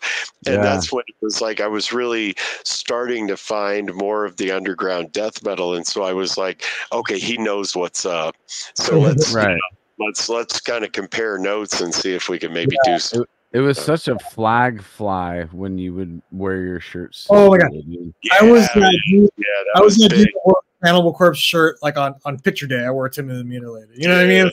It's like, Picture Day, I'm wearing my most brutal death metal shirt for sure. Yeah. It is you're flying your flag to hope that somebody knows that you're out on this deserted island over here. This is where I'm at, guys, and I'm actually very comfortable over here. There's plenty of resources on this deserted island over here. But then Nathan had like his backpack, and it was like a hand-drawn Deicide logo. He said, "Go fuck your god." And he's just walking around school with this shit. I was like, dude, this motherfucker's crazy. Yeah, I had the Cradle of Filth. Jesus is a cunt. That one, dude. And that one was that was like one of the few times where I morally was like, when am I gonna wear this shirt? I gotta only wear it at shows.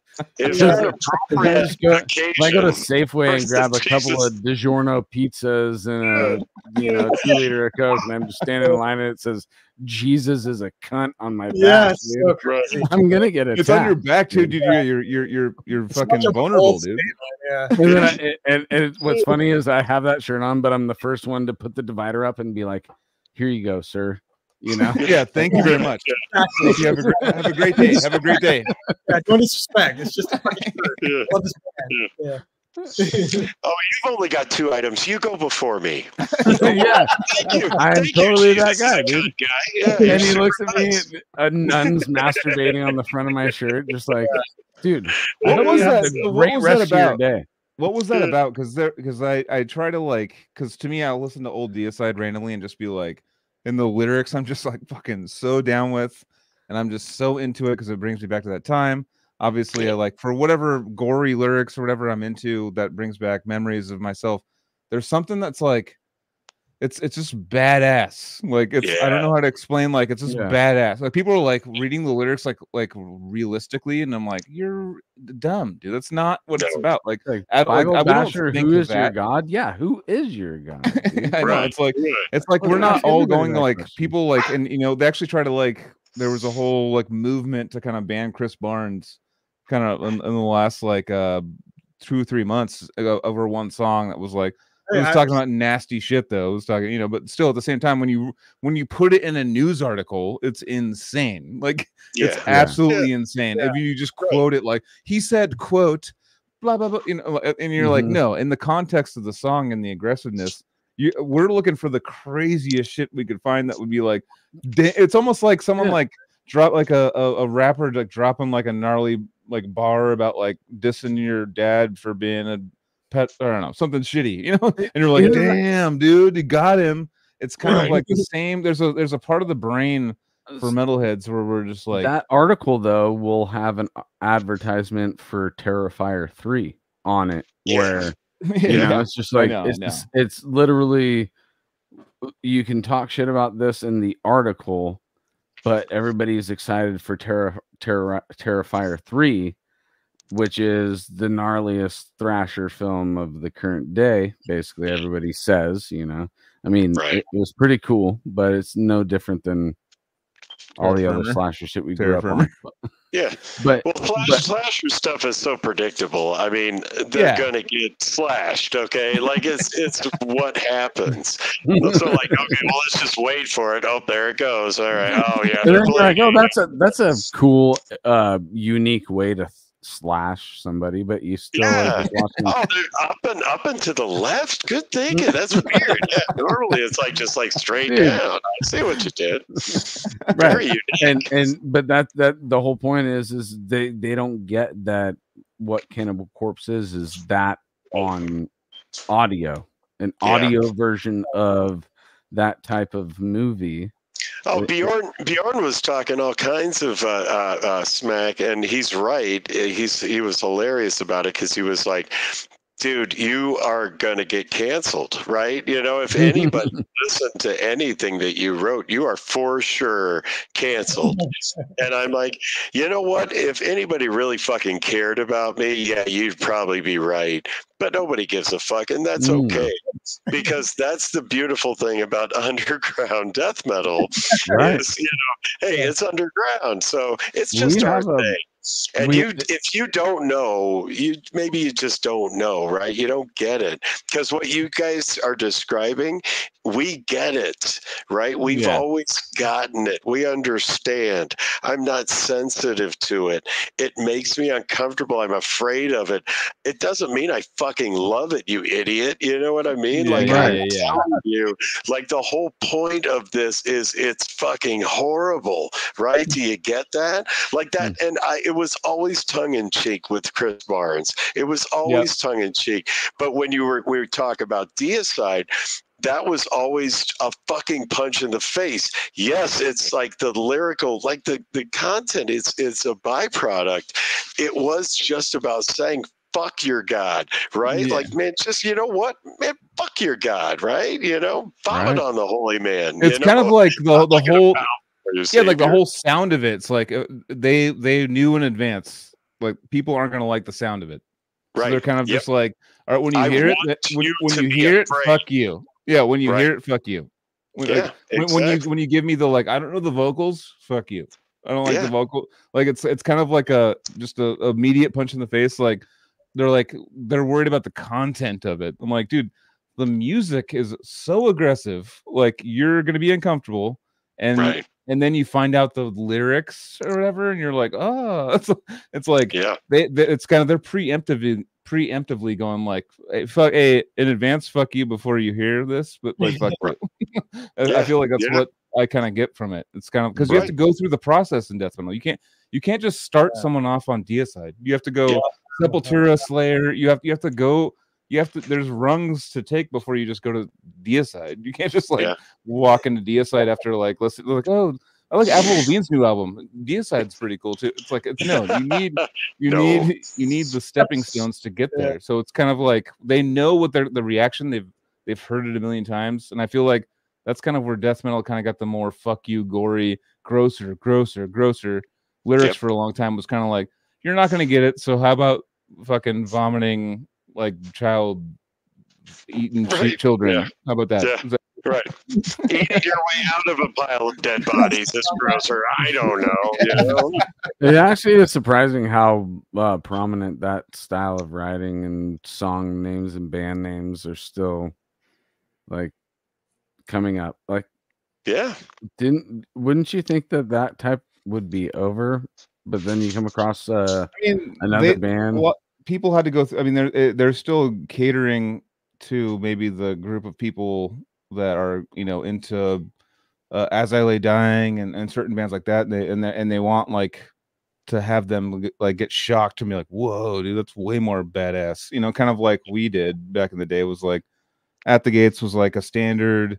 Sepultura was like badass back in the day, but it's like, what's next? What's crazier? What's crazy? It just went to this like, stepping ladder. And musically, that definitely happens for me, but with the lyrics, like I can't keep going down that gore rabbit now. It's just funny. It's like now it's just like kind of funny, silly now.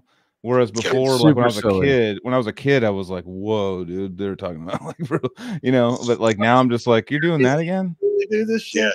I know. It's like you're saying that in public. My brother, my older brother, he born in 76, 75. He would go to my mother's. He was into death metal, like old school, like from like the late 80s, early 90s. He was like into it. So he would walk into my mother's job. She was a secretary for a law firm with Tomb of the Mutilated on, and just like long hair, and just like, and just every shirt he had was just like, as a kid going like, whoa, dude, it's just like fucking corpses eating each other, and like our parents got us these clothes. Can you believe it? Yeah. Dude.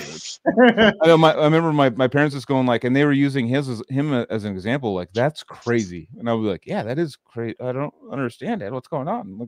You know, it was kind of like they kind of had me under their shell for a little while. I was going like, yeah, that's gross. I don't like it. And then like till I found like the one band that like, it was probably new metal, unfortunately, but like new metal was like the one that was like started. Dude. That was the start though. That was the flame.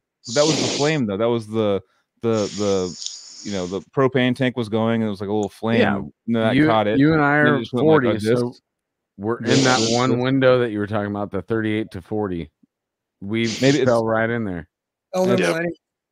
But it's all about what you find in your adolescence, dude. So whatever age you are in your adolescence, that's kind of the shit that you find that you're gonna keep following. And I just have a problem. I've been noticing this with people that get into deicide like nowadays, from like listening to a As I Lay Dying band to go to deicide. I'm just kind of like, I'm still kind of like this. Yeah, yeah. I still have. You're not. I still have like from how they got to like, that's pretty cool stuff. I'm like, fuck you. Right. You're a gatekeeper. Yeah, it's not. I don't know. I'm just trying to understand the human psychological effect of gatekeeping, because you found it first. You've already been a part of it.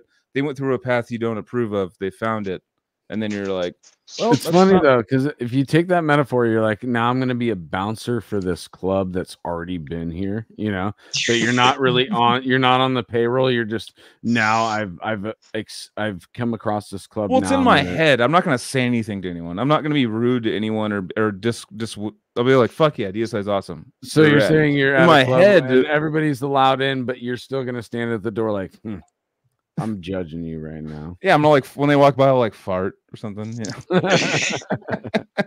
I don't know. It's still it's still in there though. I'm just saying. I'm right there with you, and it's funny because what you describe, the feeling that you have when somebody discusses getting into deicide. Mm-hmm. That was one of my biggest influences from my early years of death metal, and the fact that we actually had the opportunity to tour with deicide and got to know those guys pretty good, for on a touring sense, right? Like we visit at every show and, kind of hang out, get to know a little bit of the inner workings of one another's lives, because we lived, kind of in proximity of one another for a while. It was validating to me that it was like, I get to meet my idol. Yeah. And now I am aggressively protective of that, right? I'm like, no. Like, you don't know who you're talking about, right? I'm like, this guy is like, he is a great guy. You know what I mean? Like, Glenn Benton is awesome. The Hoffmans are great. Steve is fantastic. Like, this whole band is just a bunch of really great guys. Nice dudes. And they also helped me to understand that I can't be them when I grow up, and I will never be those guys. And so I have to not try to be them. To get to know them, I'm like, we're different people. And but again, I am the gatekeeper. I'm like, nah, man, you don't know deicide. You know what I mean? Yeah. Like, come on, like I got to know deicide. Like these guys. these fucking guys, right? But again, I'm like, you get real protective of that, though, right? You know? You should. The beginning. You should just bring up next time you see Glenn or talk to Glenn. You should just bring up flip flops and death metal and see what he says. Yeah, see, I'm sure that would go over great for him. I think he's been wearing the same shoes for like 40 years. He just burns the flip flop into his forehead. Most metal guy. Yeah, exactly. Come on.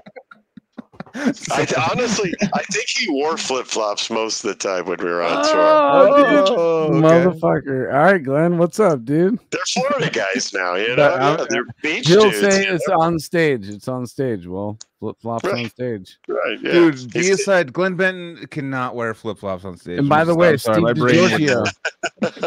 DiGiorgio, he plays fucking in flip flops, dude. Yeah, but he's the biggest hippie ever. Yeah, I'm like, come on, that's not. Yeah, like, you're cheating. I know. It's like you're from Berkeley area. It's like you're allowed. Yeah. It'll catch on.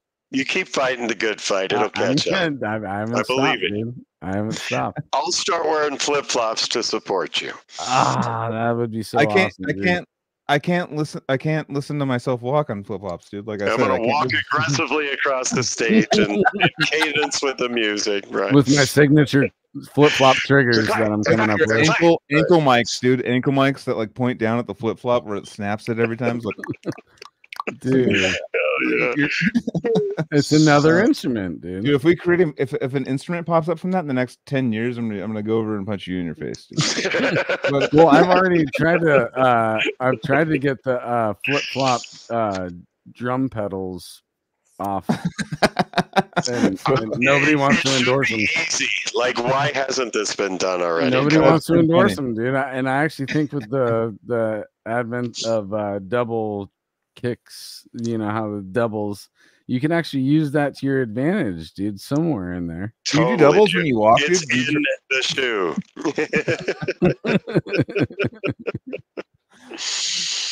So Bjorn, you're playing guitar and stuff, and we keep going. No, yeah, I know. But I'm just hey, we're having a great time, man. I want to add that. So it was 1997. I went to a house party, and that's where we met our drummer and bass player. They were playing in another band. They were playing in a punk band. And at the time, it was just me and Nathan and this other dude, Scott, on guitar, where we're just bouncing off ideas. We're never really a real band. Went to this house party, saw this punk band playing. I saw the drummer doing double bass. I'm like, this guy is definitely talking after the show. And, told him, this is what we're trying to do. And that was the birth of Vehemence right there. Wow. Damn. What year was this? It was 96? 97 became like a real band. 95 idea started. Finding an available drummer that can do double bass. How much of an asset is that when you're a teenager and you have ideas and you want to bring them to fruition with other people? Let me tell you how hard it is to put a death metal band together in 1996. Oh, dude, I bet, dude. Newspapers and shit. Like, you got to like put things in classifieds, right? Or the little tear off flyers out, tags on it and shit. Yep. That's what I did that, and I met some random people, jam with them. It's fucking horrible, but this was just a chance thing. I went to this house party. If I didn't go to that house party, we wouldn't be fucking talking. I know, dude. Right. It's just crazy how these little things happen. The universe works in mysterious ways, dude. Yeah. And but it also knew that you were grinding and looking for something, and then it just fell into your lap, kind of going to a random show. It is crazy how it all came together. How we all found each other. And so when you met those guys, they were in a punk band, but they already were into metal too. So I initially approached the drummer because I noticed his drumming style was metal influenced, and then the bass player, he was living in Tucson, going to school there, and he essentially quit college and to be full-time death metal bass player. Damn. So that was the same thing. I did the same thing. The day of our first jam, I remember the day of our first jam. I went to Wu-Tang Clan. So that it was just like fucking huge, you know what I mean? Yeah. And we had like our first song that we created right on that day. It's on Thoughts from Which I Hide. It's called No One Wins. It's from high school. That song's from high school. So wow, you know what I mean? I'll mark that one. Yeah, yeah. That I mean, I have a rough time listening to that record because it's just kind of messy. But yeah, what thoughts? Yeah, the Thoughts from Which I Hide. Okay, well, let me just because that's such a common thing for people we've talked to, even with us too. We have a different perspective on our releases, right? We're always gonna find the negative aspects that we only perceive as the people that made it. But Thoughts is a very, very solid record, dude. As a first record, as a band, going back to it, it still holds tons of value to me. It shows exactly the same projection you guys would have as a band, even though you incorporate different styles. There's still kind of a formula that you guys had back then, very organized. At the BPM you guys were playing, you guys were killing it. You were in the fucking pocket the whole fucking album. Well, you know, I don't hate the material on it. I feel like our performances could be better. I mean, that's how it goes. That's how it goes. It's whatever. I mean, the songs are fine. If you topped out at that record, would you have continued? That's the whole point. We always have something that we need to strive for. As a creator, as an artist, there's always got to be the next step. So we're always going to look at our achievements as something that we need to improve, because once we stop feeling that, we're going to stop making shit. The people that are just like, I'm the shit, dude. This is all good, dude. I got this. Fucking It's like that. Those people are not the best. In retrospect, every record could be better. Like when I listen to it, like put it aside for a few and listen to it again, and like I liked it at the time, but now I'm like, oh fuck, this could definitely be better.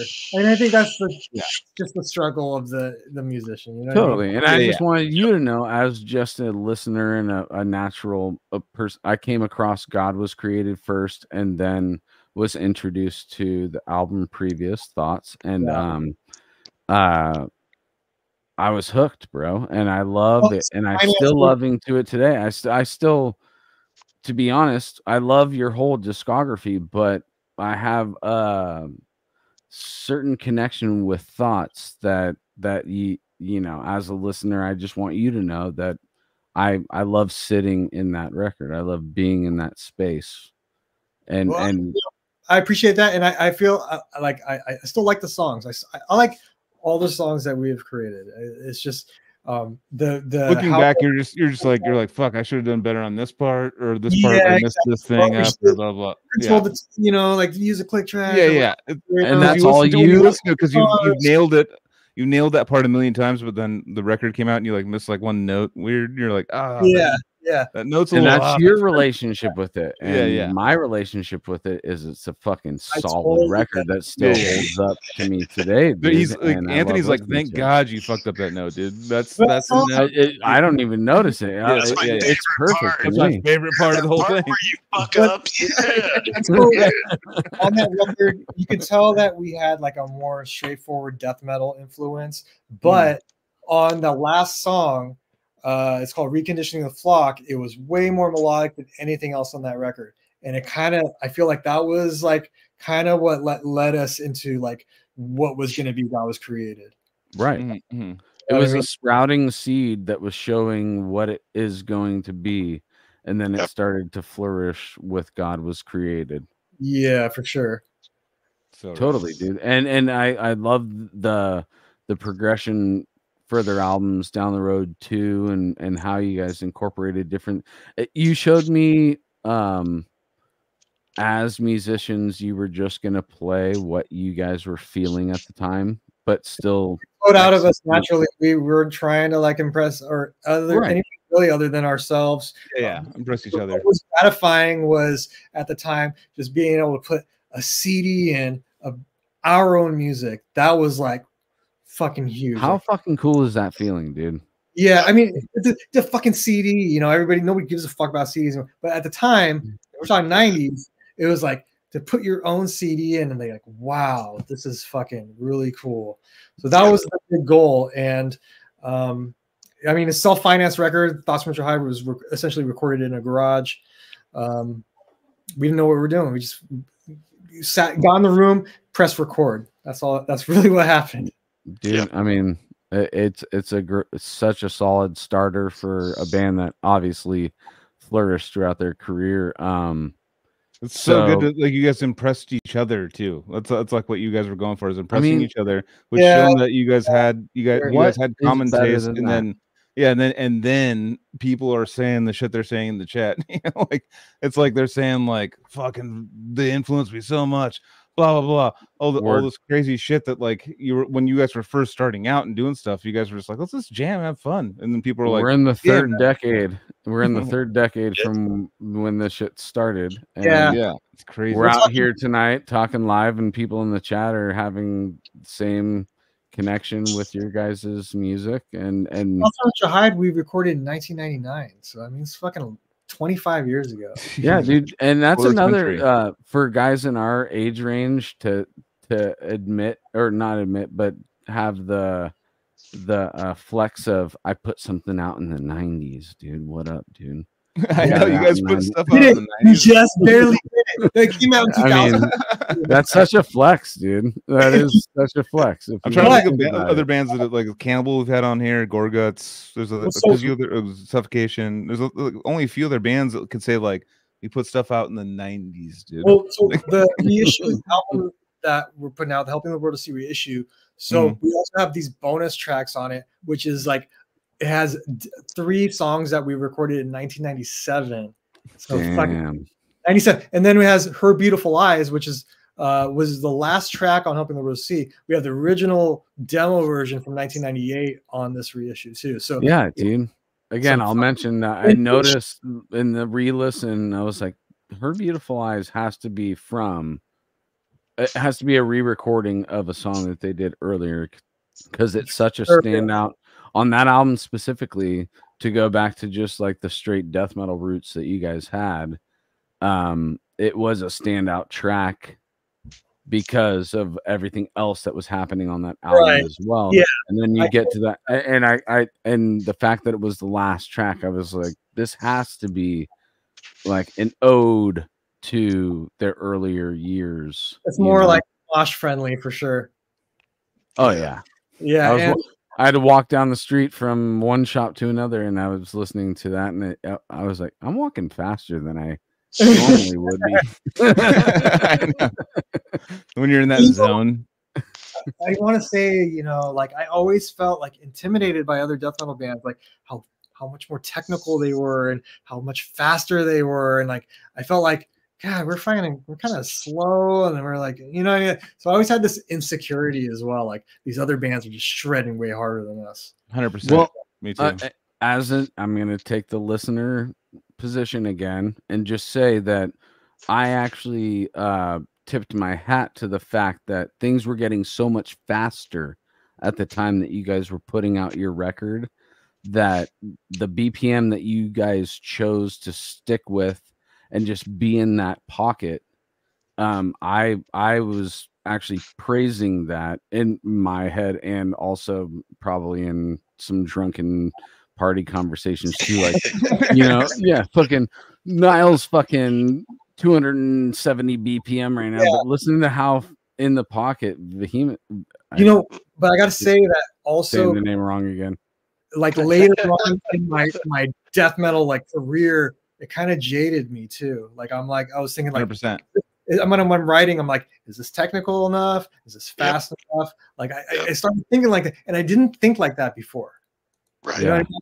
I just it's an internal competition, and that's why, you know, Anthony and I became in bands like Severed Savior, Odious Mournement, Decrepit Birth, is that we were kind of like, what's crazier? What's crazier? I want to do the craziest thing I could possibly do. What's crazy? And then I'm just doing it on stage, like on tour, like almost like fuck. I can't even fucking think about the crowd. There's not even a crowd there, dude. Like I have to think about like, and we're doing no click, just like fucking freeform live, like changing time signatures and BPM like on the fly. And like we had to just be on it, like, you know, and it wasn't, and for me to listen to was like, that's my favorite. I loved listening to like crazy. At the time I was like, level up. But like when it became like being on stage and having to play it, I was like, I don't even know what's going on. I'm just focused on this fucking instrument. Dude, and then we'd be touring with like Decrepit Birth for a while, and like Bill would like we, you know, doing all the Summer Slaughter tours and stuff. He'd be like, we want to get everyone to like run on stage like we're playing like And Time Begins or something. And so it's like fucking there's like 72 riffs in that song. And it's like and like he's all, let's see who can get past the security to get to us. And I'm just going like and I'm like, I'm all, bro. Like, he's all oh, bro. I mean, but at the same time, like I love that he did that, and I'll never forget the shit that we saw. But at the same time, it's like I you know, as you get older, I've gotten more into like pockets of like what Anthony was saying, like more pockets of just comfortable, but sounds great and sounds fun to play. Yeah, exactly. You know what I mean? You know, it's the ignorance of just like not knowing anything about BPMs and just like tempos, and we just fucking played, you know. Yeah. Same with us. Like, there's no clicks and stuff back in the day. It was just like what you guys were writing would not translate at a faster BPM the way that it does. It would just turn into another more technical calculated band of that the you guys time. Are portraying right now. I believe that even if it was subconscious, the type of metal that you're playing can't be played fast if you want it to fully resonate, right?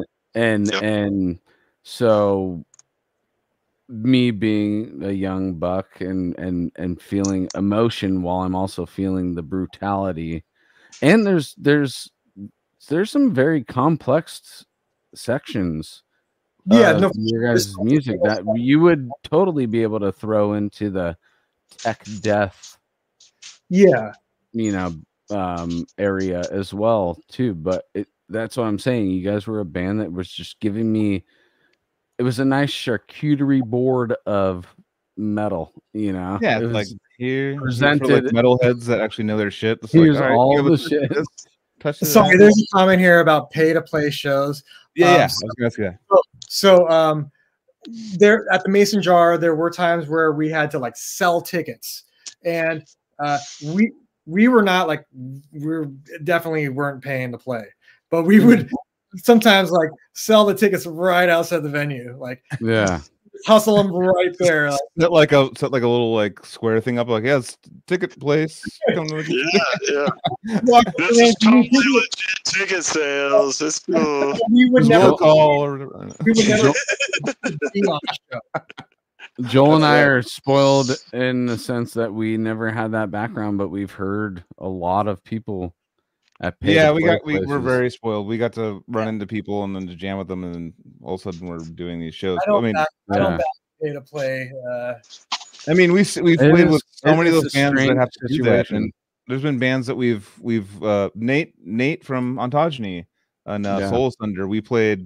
Decrepit played some festival in Anaheim or something, and they played $1,500 to play that show, and it was literally the doors had just opened, and they got like 300 people, 400 people, and there was like 2,000 people were showing up, but they got to see $1,500 for that, and I was like, bro, this is like turning into kind of like a ripoff, you know.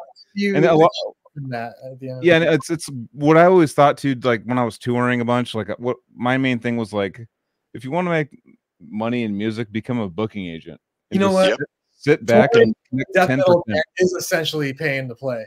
You're those, you know, those on tour with Abigail Williams and stuff. It would just be like, oh, this is like a payday where you don't get paid and they just take all the money. Like they just like when you're on tour, it's like there'd be multiple of those days and it wouldn't make sense. You were getting fucked basically if you didn't have a manager. They would be like, oh, you're not getting paid today because it's going to, you know, the booking agent today. But it's like, why is it happening? It's only 10%, and why is it happening so many times? You know, it's like, but we were just excited to be out there and had, you know, it's just a weird world out there. And I think it's probably more defined now with more, it's probably apps and shit where they can track their money and track like what's coming in and out. But at the time, I have no idea what it's like. I'm so. Oh no, I have no idea. I know the touring schedule and touring like booking agent stuff. I still feel like that. I mean, they're gonna get theirs, and that's the best. Worst job for musicians. Best job for if you want to make money is being a booking agent. Just being like, yeah, dude, we called the venue and like got you a show and like we secured the stuff. All right, give us 10% from this band, this band, this band. All right. And then they're just sitting on their ass and they're getting that much. They're just sitting. It's like I mean, Ash Avildsen or whatever from good or I forget, Faceless and stuff like that. Sumerian. Like, dude became a millionaire from doing this the correct way, but still like he made a movie in Hollywood and stuff. And he's a nice guy. I actually I don't like disrespect his game at all. He wanted to promote heavy music. He's the one that did Summer Slaughter is Ash Avildsen. That's the one who did booked Odious. He sat us in a room and was like, and Decrepit was kind of coming up. He's like, "Do you guys want to do this for a living? All right, I'm gonna do my best to make sure you guys keep you on the road." Blah blah. But like, they just get to book you, and then it's this percentage, and they just sit back and collect.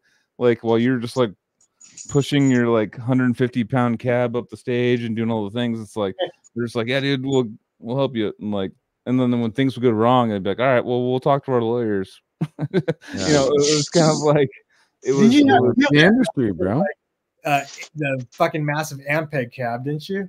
Oh yeah, no, I had that. That was I blew it. Refrigerator.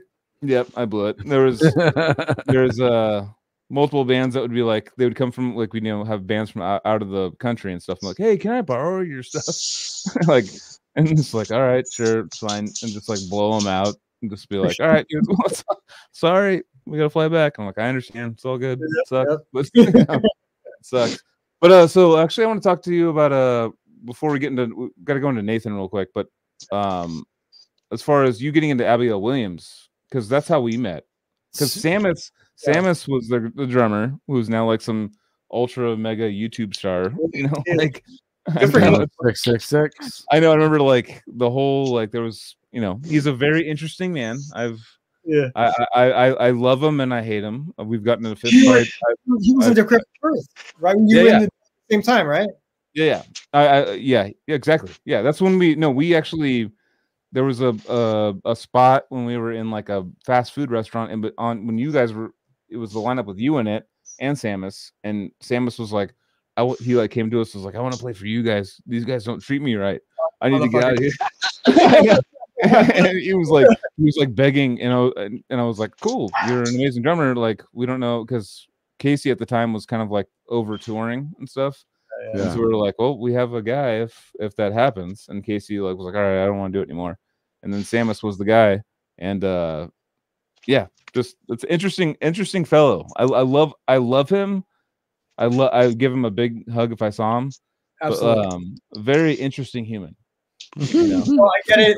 It sounds like you're hiding a lot right there, dude. No, I love him. He's you know, he was brought up in I went to go. He's all, "Hey, come over and practice at our house." We went to New Jersey to go practice with him, and he's like, "Oh, I was like, "Oh, you're in a huge mansion." All right. Abigail Williams at that time was like a toxic relationship. None of us liked each other. You know what I mean? So I know Ken and stuff too, and I know friends. He's a brother to me. You know what I mean? But But when we were all together, it was toxic. Yeah. And so. Yeah, and he was kind of just like, "Can you get me out of here?" Yeah, kind of like I forget. It was like at a burger place. It might have been In-N-Out Burger or something. He was like, "Can you guys like get me out?" He was like, "It's very hard to hold one of these things together, guys." I mean, yeah. No, I understand.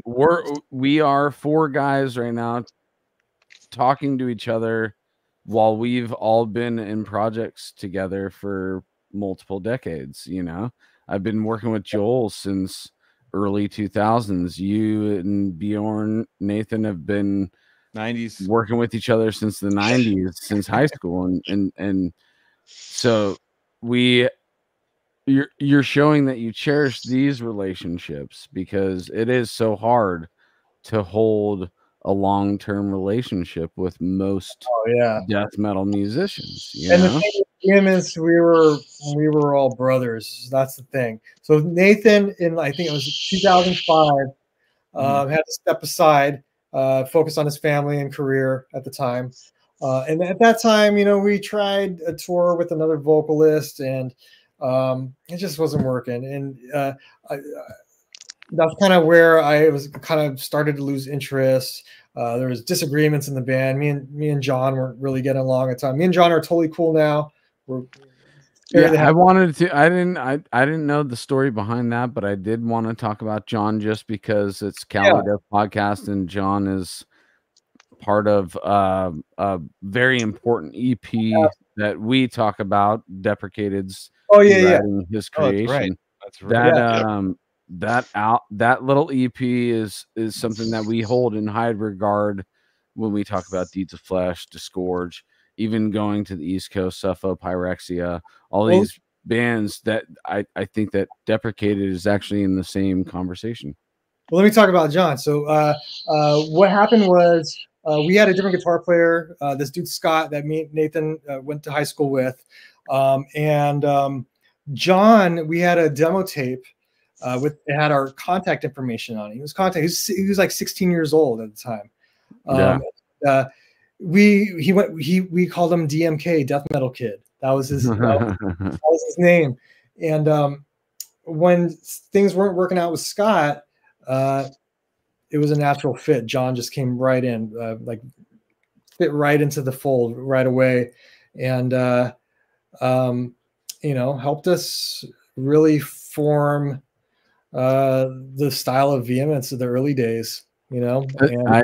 I schooled myself this week because I was listening to all your guys' stuff and you know, all the information that I remember that I just compiled over the years, but I made the story different than it actually is until I went online and found when John joined the band, and I always thought there was what's that? It was after the Thoughts from Which I Hide. I know. So I didn't know that until recently, because I always would say, hey, John from Deprecated joined this other band, and listen to this album. There's what I would call some discarded Deprecated riffs.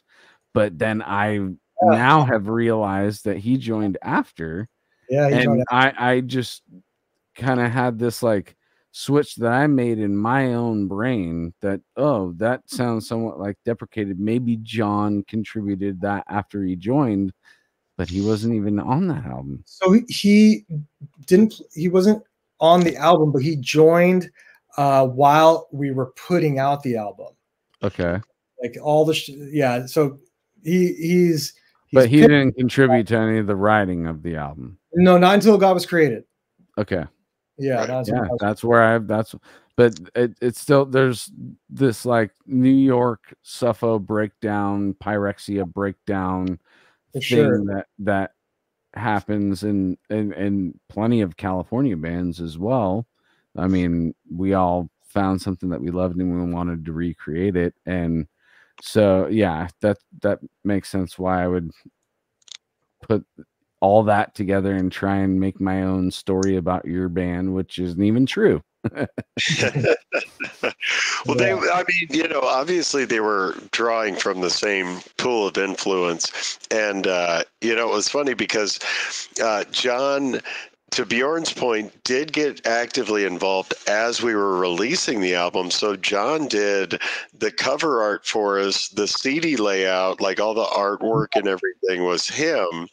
And there was a point of contention there because John included a picture of himself as the guitar player on that album, when in fact he had not played the guitars on that album. Ooh. And so it was kind of, there was another gut check moment in our life and kind of growing up as a band, a group of guys together, where it's like, hey, are you really giving, the proper, nod to the guy that was, the original member of the band?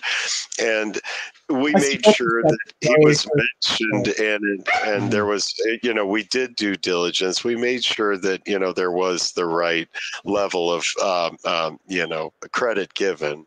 At the same time, the look of it, just when you look at the album, you're like, yeah, to your point, Anthony, John looked like he was the guitar player because he would have been in that CD art, and this is back when you had to have the CD to listen to it. So you would have definitely seen that picture, 100%.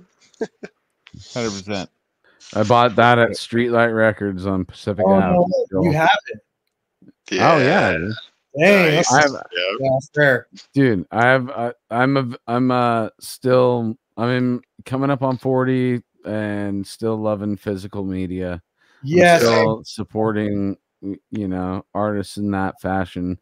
Bandcamp is a great resource where I know that I'm putting the money in the band's pocket where I exactly want it to go, And I've been that way ever, since I can remember, and just finding physical media. If you're gonna get, just to all my friends that are in bands and not in bands and everything, if you're gonna get put on a guest list, buy a shirt. Yeah, buy a shirt, buy a CD, buy something.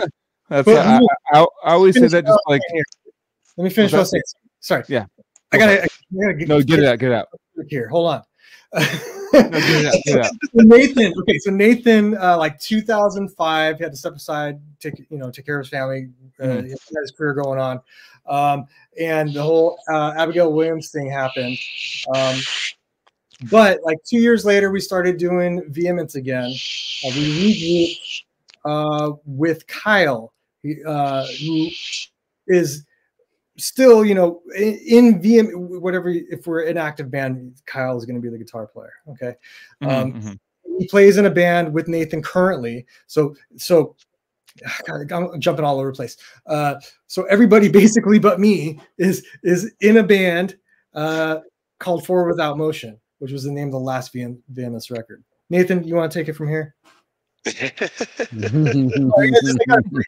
goes all over the place. Yeah, no, I think that's that pretty much summarizes where we ended up with Vehemence. And again, like I said, Monday nights are for the boys, so we keep the ball rolling and keep playing, and just have rehearsals. So we're still so Mark, Andy, and myself from that original Vehemence lineup are still playing together, and then Kyle, who, as Bjorn had mentioned, joined during the Forward Without Motion album, which was 2015. Is still, he's been a friend of the band for since before that, but he has been playing with us as the songwriter and guitar player currently. So we're really doing our best to, again, keep impressing each other, and just kind of keep having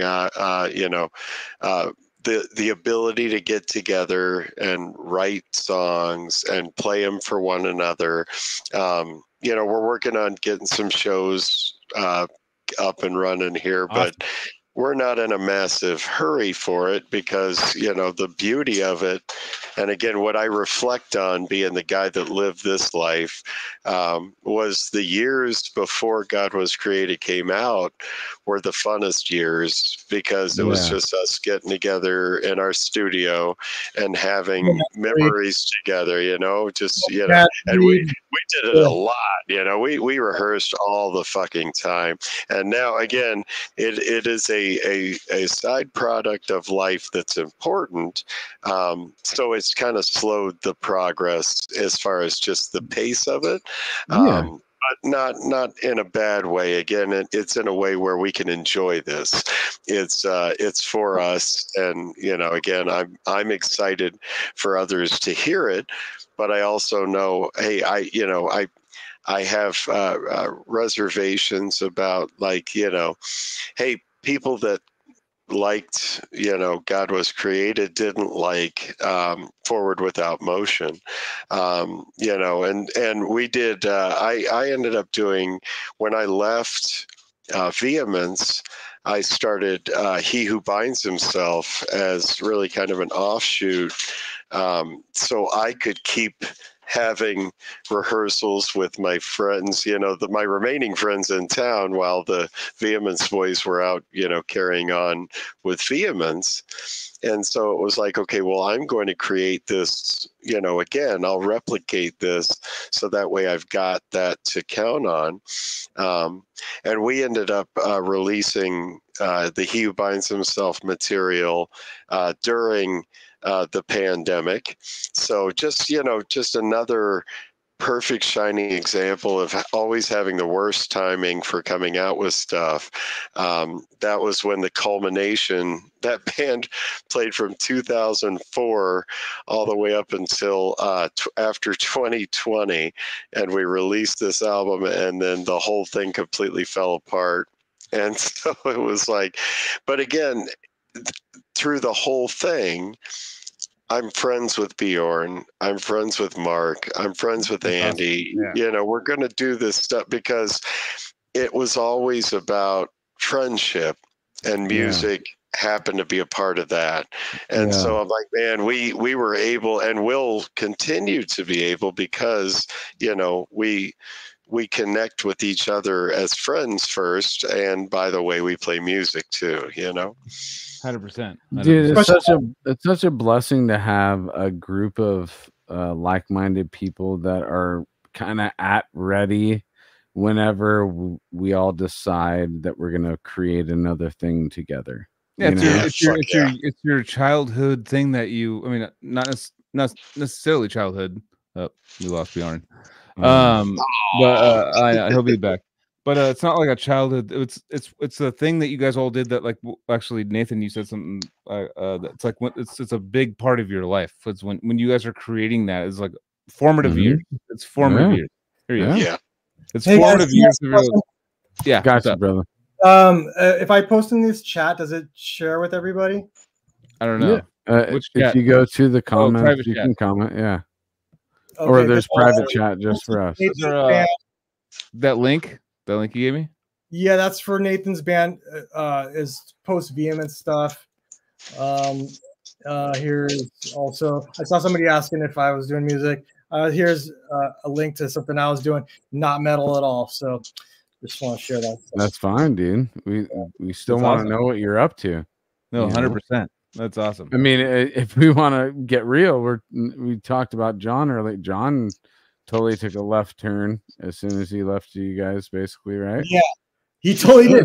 It's all good, John, it is all good. No, I'm a fan of very non-metal styles of music. What did he do? Because you guys like stop beating. He's like an EDM. He's like a EDM guy now. I mean, it caught us off guard, society over here. I mean, it was a totally different style of music. It's like David. He goes by Johnny Droid, or right? Yeah, Medic Droid. We got Warbreaker. Medic Droid. We had like a big song. No, it's not. It's not that. No, it's far more extreme. Yeah, but it's like, Anthony, great call out though. Like, hey man, do your thing, right? Where's your heart take you? Zero 100%. Judgment. It is definitely not metal. And like Bjorn said, the stuff he's doing now is definitely not metal. And that's where their heart is, and it's fucking awesome. All right, Nathan, it's their fucking music, Nathan, I have one question for you, Nathan. So what genre of music would he, if he had done, would bring judgment upon you? If he went to one genre of music that you were just like, what the fuck, that you could actually be like, well, he went to that shit, and I'm fucking pissed. Well, I want to know, Nathan. I was initially like, what the fuck? Because I had no idea. Like, he was into. Oh, so Bjorn was already there. Nazi punk, dude. But Nazi punk. In retrospect, like, Nazi punk. Oh, good. That would be the one thing that would be like, all right, I'm not down. What's the unexcusable genre? I'm not really sure. That, Anthony's honesty just like, music punk, I don't know. I've sworn them off. They're dead to me.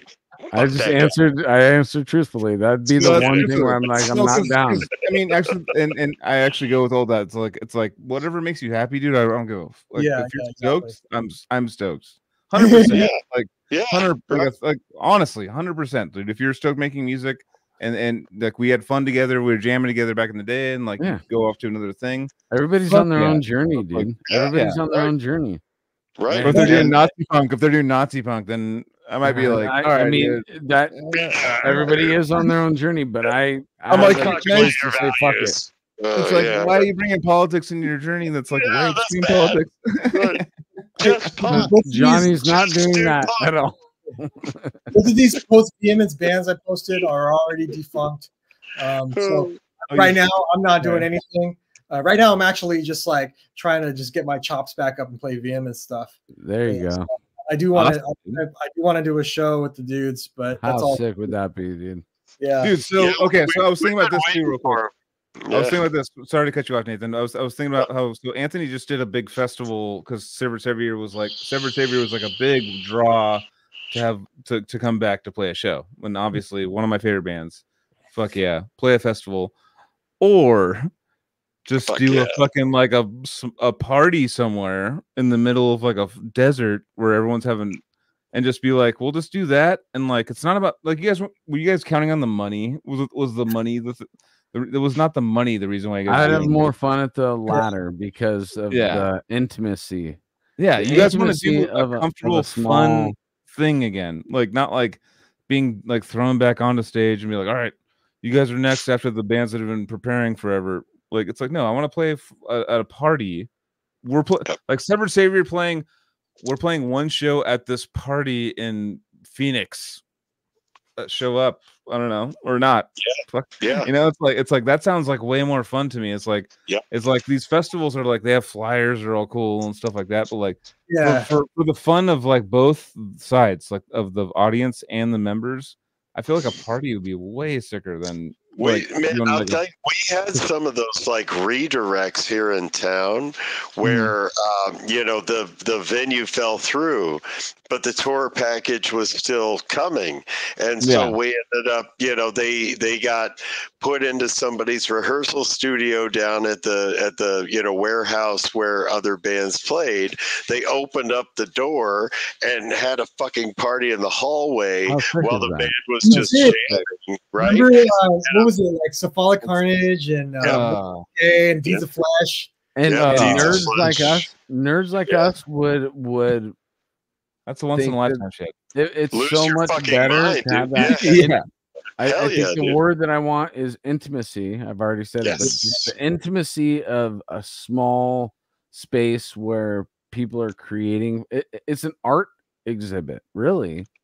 Yeah, it's literally like going people that want to see these certain specific things, and they're not, that's what I'm saying with, because every band that I've talked to about festivals and stuff, they're always like, sounds terrible, it's hard to like hear anything, blah blah, it's crazy, blah, but it's not as an artist. We performing music live every time we do it, we're recreating a sculpture or a painting every time. It's not going to be exact as what everybody's. It's not going to be the. They're like, here's our brush, dude. Use our brush, dude. But to be a person who enjoys that art that much, to watch them recreate it in this small setting. Yeah, I feel it's exclusive. That is a killer feeling, dude. The Pound gave it to us. What was that? What was that one spot you guys just mentioned? Your hometown? Mason jar. Yeah. The Mason jar. Same thing. We needed those types of places. Like or even like a free show. Like the last 2 Vehemence shows that we had were just free shows. Just to get people there, just to get some heads there, and it's just fun, you know. You guys came through the pound a handful of times, dude. I think I brought you a handful of times at least. Yeah. And it was after the first time seeing you at the Decapitated show, I was anticipating every time, and you guys delivered every time. That was always like one of the funner stops on tour for us. Fuck yeah. Oh yeah. Yeah, that's our CBGBs. That's our like our growing up in metal was the pound. That was and there was a vibrant scene, dude. It was a vibrant scene, and there was a lot of regulars that would come through there, and you know, we'd still make it to where no matter what, there would be 50 people. Now. What is it's a plant nursery. It's a plant nursery now. And I actually stopped by it in 2014 or something, because I don't know exactly the reason why it closed, but it was I was kind of on the people were telling me it's kind of like permits, having that outdoor stage and stuff. Is what I've heard. I got a friend. The owner told me it was not. He's all, no, it was not that, but he wouldn't tell me why. So I was like, all right, well, I don't know what actually happened, but I got a friend that has footage from that area in the building from like 2 years ago. And it's kind of like a Blair Witch project where you're going through it, and it's that just area empty. is gnarly, by the But way. there's top 5 gnarliest places in the United States. Think about the energy that's in that room, though. If I'm going to get hippy dippy, think about what has occurred at that place, and now it's just nothing. Nobody goes in there. Hunter's Point. It's Hunter's Point. There's a documentary called Straight Out of Hunter's Point. Yeah, it's right down the street. Go watch that. It's literally like people disappear there all the time. There's right next to. Once you got to the pound, you felt safe. You felt kind of safe. Yeah, once you were inside, you felt safe. It was run by Hell's Angels. Felt super safe. But they protected us, because once we played for them at first, when we first played, I forget what show, but we played. They were yelling at us, being dicks to us, and Necrophagist, and we went and we were open. It was Animosity. Shout out, Necrophagist. I saw them when they were teenagers there. I was like, man, they're dude. They were kind of like the owners of that spot. They were our they're our team, our hometown team. I just remember the Animosity, and I was like, man, these motherfuckers are little kids. Yeah, no, they were like 14 or 15. Just up there, I was like, what the fuck is? Yeah, I was like, I have to go redo everything now. Like, what the fuck? I'm like 17 at the time, going like, what the fuck? These 14-year-olds are coming up. The same thing. I was very impressed with them.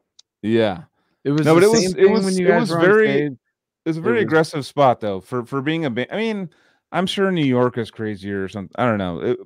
There was like Hell's Angels like helping you in, and they would let you in and stuff, and they would do all the things, but like they would be like, hurry the fuck up, blah blah, like yelling at you and stuff. And I felt the bubble as the like a person in the audience though. Yeah, being on the bill, things were probably a little more aggressive, but going to that place every weekend and seeing such stellar bands every weekend, and watching, you know, these guys do their thing every time they came through was such a treat, dude. And I'm just so happy to have. There's so many places in the world that didn't have that one spot. People would die and shit. It was a little rough. But no, they had the Mason jar. They had the Mason jar. We had the Deeds of Flesh. The guy died there. There was another show that died that we played. I think maybe. I don't even know. Nobody died from Deeds at the pound. What are you talking about? Yeah. It was that Deeds of Flesh show. With Dying Fetus and Deeds. Someone died outside. Yeah, nobody from the band though. You said the guy from Deeds. No, both bands died on stage, dude. They're not around. No, I'm saying that no outside it was a crazy environment. People like there'd just be like a death outside. Just play a show like a death outside. Shout out to Murray. Murray was like my bodyguard that night. Like a saloon or something. What was it called? Saloon or something? In Frisco, in San Francisco? San Francisco area? Like early 2000s? I don't know. I know exactly what you're talking about. It was like an afterthought of a place. Oh, was it any social club? No. I don't know. It's been everything's so. I could be totally wrong. Yeah. There's a million Cactus Clubs in San Jose. It's some other shithole there, like some called saloon. Right? I kept on thinking Western theme. Maybe there's something Western theme. Dude, me and Guttle Reef, dude. We got Albuquerque in mind, dude. Sorry, I'm getting what up? Yeah, dude. Shout out Reefus. What up? So have you guys gone through like so basically my family like all lives in New Mexico, like in Albuquerque. So like whenever that's like the mayor had to tell cops to stop filming there because it's fucking gnarly there. It's like yeah, they literally had to like put a thing on them going like don't film here anymore because there's too much footage and people gonna want to come here. But what is your guys' experience going to Albuquerque? Have you guys been through there? Dude, it was awesome. Yeah, right. It was pretty rad. The food was best. Yes, best yes. Yeah. Well, I mean, like after we met, Lenzig, right? Like he put us up, and then like there were a few guys kind of. That was Denver. Joe Hernandez. No. But like the Laughing Dog, and then those are all my friends. Yeah, awesome. And but remember, like we went out there and stayed. God, I can't remember whose house it was, but he had like the little series of houses behind his house, like they were all dilapidated and just like uninhabitable. And he was like, "You guys can crash there while you're here," And they're like, "Well, fuck yeah, dude, we'll crash in those dilapidated homes." Yeah. But I swear to you, I think I'm probably out of left field with the Lenzig thing, but again, Lenzig, my brother is from Albuquerque, and he would actually, and all the time, Lenzig and all Svalek would come hang out with them in Albuquerque. So like there was an experience because I want to say it was like they were playing a gig, and that was when we first were introduced to the beauty of Keith, because they had that just a whole big massive jar of Keith sitting on the table when we walked in. We're like, "What the fuck is that?" And they're like, "Oh, get ready, like this is gonna be interesting." And then it was like the rest of the trip was the best time we'd ever had in our lives, because it was like again, when you talk about the food and like just going out to just everybody, it was like a community brotherhood. You had the weed connection out there. Yeah, that's what I'm saying. It was awesome. Yeah. You remember what I'm talking about? Yeah. It was like Keith actually adds like another half star to your rating. Yeah. If it's a 4-star restaurant, but you come in with Keith, it's 4.5 stars. Right. Exactly. Right. Victim. Joe Hernandez basically like runs that whole. Dude, we've done the gathering of the sick. Yeah, I remember as a kid though. I used to know that through I used to know. I met him as a child. Like like my brother was Laughing Dog. All those guys we'd go to like gathering of the sick all together when I was like fucking 15, 14 years old. We'd all what was his record store right next door? He had a record store too. Definitely. No, yep. he's out there was 2008, a long time ago. Yeah. No, totally. It's a trip. It's a trippy place, dude. It's a underrated place. I remember we played one time. There's like all these bands that played before us, and they were just these shredding bands. We were like, what the fuck is New Mexico on? Like there was this bands like right, but we're like, as Decrepit Birth, we were like, fuck, dude, these bands are killing. Like we were like nervous. Like these bands were, and they were just local bands. We were like violent as fuck though. Yeah, like everything was just so fucking violent out of there. 100%. And I was like, what? 100%. And why is it everybody? Why are you all so fucking violent? And it was like, I mean, there was like one show, and I swear to God, I think it was Laughing Dog, but it was like we're sitting there like just like our mouths are open, like what the fuck are you doing right now? And like all of the cymbals were broken on the drums, and like everything was just like half not gonna work, but it was like they were just gonna fucking hate it to death until it started working. And it just was like the most aggressive form of music. And I was like, yeah, man, I could vibe on the Albuquerque scene. Like again, man, it was like it was just 100%. like just straight up fucking feeling, you know? Yeah, I remember like loading. I remember I was like a 13 or 14-year-old. My brother's like, "We're gonna go to the show," and it was a Gathering of the Sick, like 2001 or something, 2000 maybe. Deeds of Flesh was the headliner. Wretch was like the co-headliner, maybe. I think. Wretch. Yeah, and it was like Laughing Dog was like right under them. And I remember like loading all their stuff in, just being like, all right, these are the guys I'm with. You know, as a kid, just like I'm barely playing Deftones on guitar at the time. And I'm just like, you know, watching all them and I'm completely blown away. Like all that fucking whole scene like completely blew me away. I was like, all right, it's kind of actually, now that we're bringing it up, it's kind of instrumental in me like being like, all right. Like I remember watching Mike Hamilton, who's now one of my we consider him our death metal father. That's my dad, dude. I wish him. Yeah, he's a legend, and he's one of my favorite people. A happy birthday and said, "Happy birthday, Dad." Yeah, he's like our dad.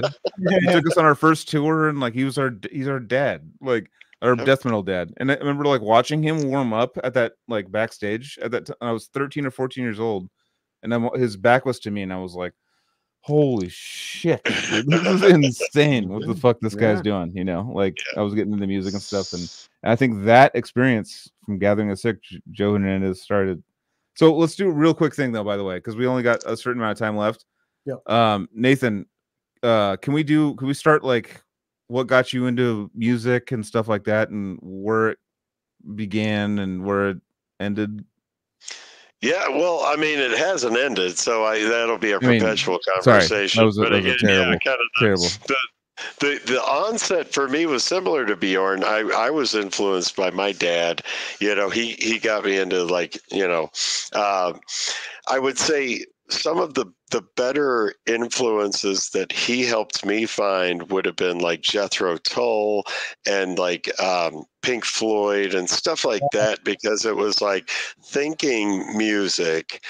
And it really, for me, like one of the bigger influences that I carried with me. And when you kind of ask the story about like, how do you remember the stuff from like the walking around and the, you know, so there was a time when my dad introduced to me Jethro Tull's Aqualung album, and there was a on the back, it was basically like not Revelations, Genesis at the in the beginning, you know, like in the Bible, it was in the beginning God created man, and in his own image created he him. And in Jethro Tull, they riffed on it, which I love, because they were like, in the beginning, man created God, and in his own image created he him. And just the juxtaposition of the words to me was so fucking powerful and impactful, right? Because I was like, Jethro Tull just said that man created God, and that's insane to a kid who's been raised in religion, right? Yeah. Like I was, you know, I was taught to follow the Bible and believe in religion, and now I hear an artist saying, no, man created God. And even if it was presented as fanciful, it was still impactful to me. I carried that with me. And that's actually kind of part of where the idea of God was created came from, because again, it was Jethro Tull influenced. So that was, you know, this was probably, I want to say, the late 70s, early 80s. As I was coming up on music, and again, my dad played like the oldies radio stations out here for me in the car, and like a bunch of the good old classics and stuff. But there was a time when I was really, and don't judge me for this, I swear to God, I was really into the World Wrestling Federation. Oh, me and too. professional wrestling. Page. Yeah. Massively important to me. Oh, and yeah. my parents, I got them to get the pay-per-view SummerSlam when it was the Road Warriors were having the tag team championship match, and it was like one of the most important fucking moments of my life when I was in like the 3rd or 4th grade or some shit. And so I'm sitting in the living room and I'm watching them come out on you know, to all the music and the lights, and there's music playing in the background, and my dad says, "Do you know who that is?" And I said, "Well, I have no idea who that is, but this is the most emotionally impactful moment of my life, so please do tell." And my dad says, "Well, that's Black Sabbath, Iron Man." And I said, "Well, what is this Iron Man Black Sabbath thing that we're talking about? Because I need this desperately in my life." So my dad buys We Sold Our Soul for Rock and Roll, which was a Black Sabbath compilation, which had a lot of like, you know, the bigger, you know, I guess more catchy stuff, Paranoid, stuff like that on it. And I was absolutely infatuated with Black Sabbath, probably from the 4th grade all the way up until like 6th grade. And again, it was all really my father helping me to find this stuff, and then being open-minded and, you know, a good dad to say, "Hey, let me help you find this path, and you can explore." And so as I'm reading the Black Sabbath liner notes, I see the singer's name is Ozzy Osbourne. Now, again, I'm a little kid. I'm not even allowed to buy heavy metal magazines, so I'm just figuring all this stuff out, one little clue at a time. But now I'm like, I've heard of Ozzy Osbourne before. So then I go and I start buying every single Ozzy Osbourne cassette I can find, which really just leads me on that path of musical discovery that I think a lot of people went on.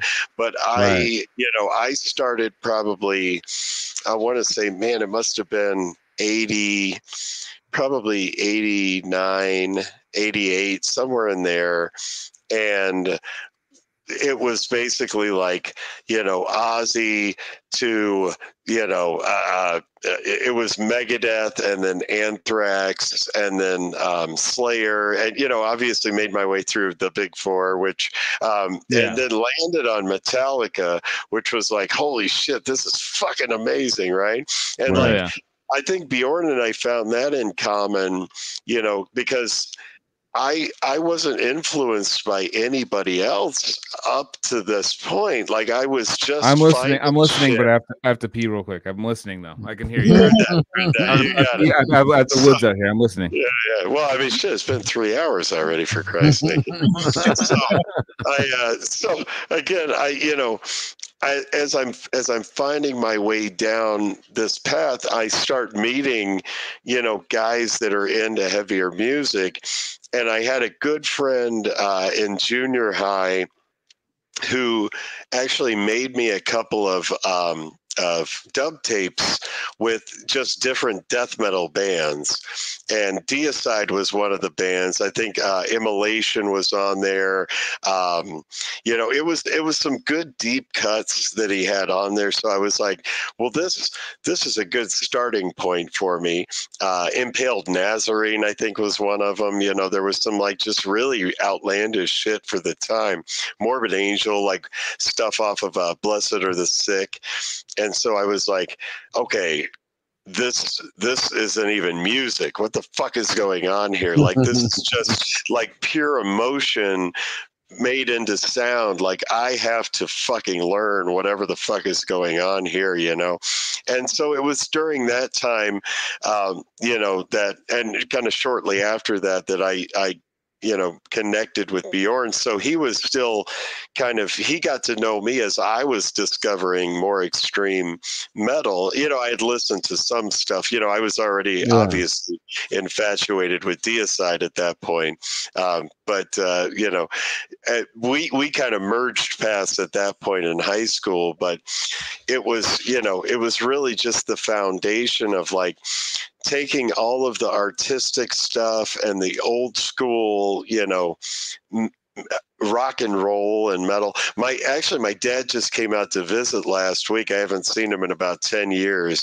Oh. And he was connecting with me. He's just had his 77th birthday. Wow. And he's had quadruple bypass. He's on a pacemaker. Wow. And the warranty or whatever, the guarantee on it expires this year. So we're not really sure, how much more time there is. But as we're connecting this past week, my dad reminded me, he was like, you used to love when the Dave Clark 5 came on the radio. And I was like, the Dave Clark 5, man, that's only my dad would know that. Yeah. And I went back and I looked up Dave Clark 5 on Spotify, and I started jamming that for my kids in the car. First of all, they know like most of those. I mean, that stuff's just part of American culture, I think, at this point. But it was like, I was telling my kids, I was like, this sounds like almost proto-punk rock if you hear like the grit in the vocals and the drum roll that happens in every one of their fucking songs.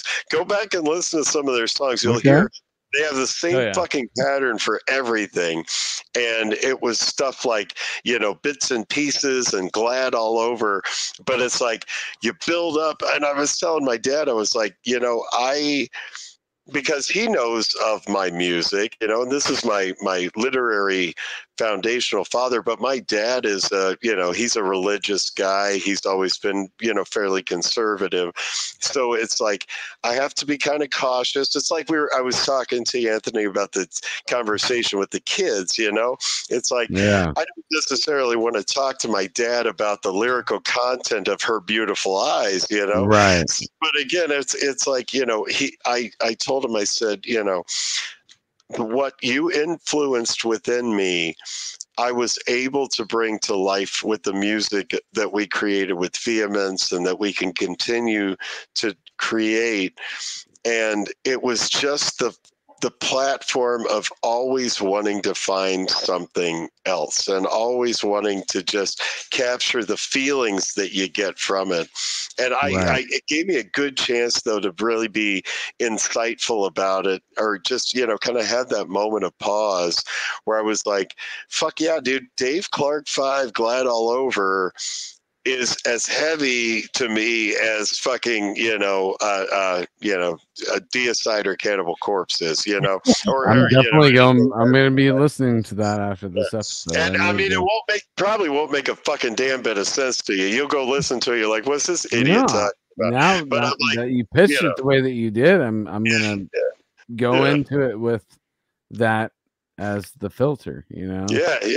Well, just give it a minute, because like I said, it's about the feelings that I felt. Like, that's why Bjorn kind of talked, and I appreciate that you were, a little cautious about putting a filter on, like when I met Nathan, the music he listened to, because I'm like, well, yeah, man, I've always been extremely open-minded with music, and I get inspired by things that aren't necessarily the face value.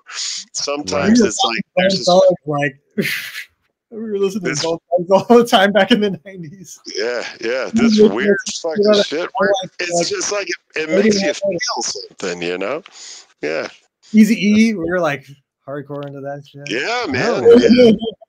I mean, that was brutal music. Like hearing that, like hip hop is just as much. I hold hip hop as high as death metal for me. Yeah, dude. I liked like death metal and gangster rap. That's all I listened to, and it was just like testosterone, fucking angsty. Badass. You know what I mean? Yeah, what it is, dude. Yep. I mean, certain eras of hip hop for me, like it's got to be a certain era of hip hop where I'm like, all right, it has to have like a back in the day, I don't understand kind of vibe. Like, damn, it must have been fucking hard back then. Like new shit, I'm just kind of like, yeah. It's like it's having stuff. You're shooting random people. I don't. It's not cool. You're robbing people. But it makes sense back too. Like, oh, dude, fucking, we out here, Easy E, like Easy. Those beats back in the day with like Easy E, Dr. Dre. Man. There was a story. Each song, stink face. You get stink face. You go like, it's heavy. It's heavy. Yeah, we can fold that back into what we've been talking about because each song is a story with that. Back in the day, and Nathan is the same way. I could tell that he is somewhat into old school hip hop because of the small little bursts of stories that happen throughout the album.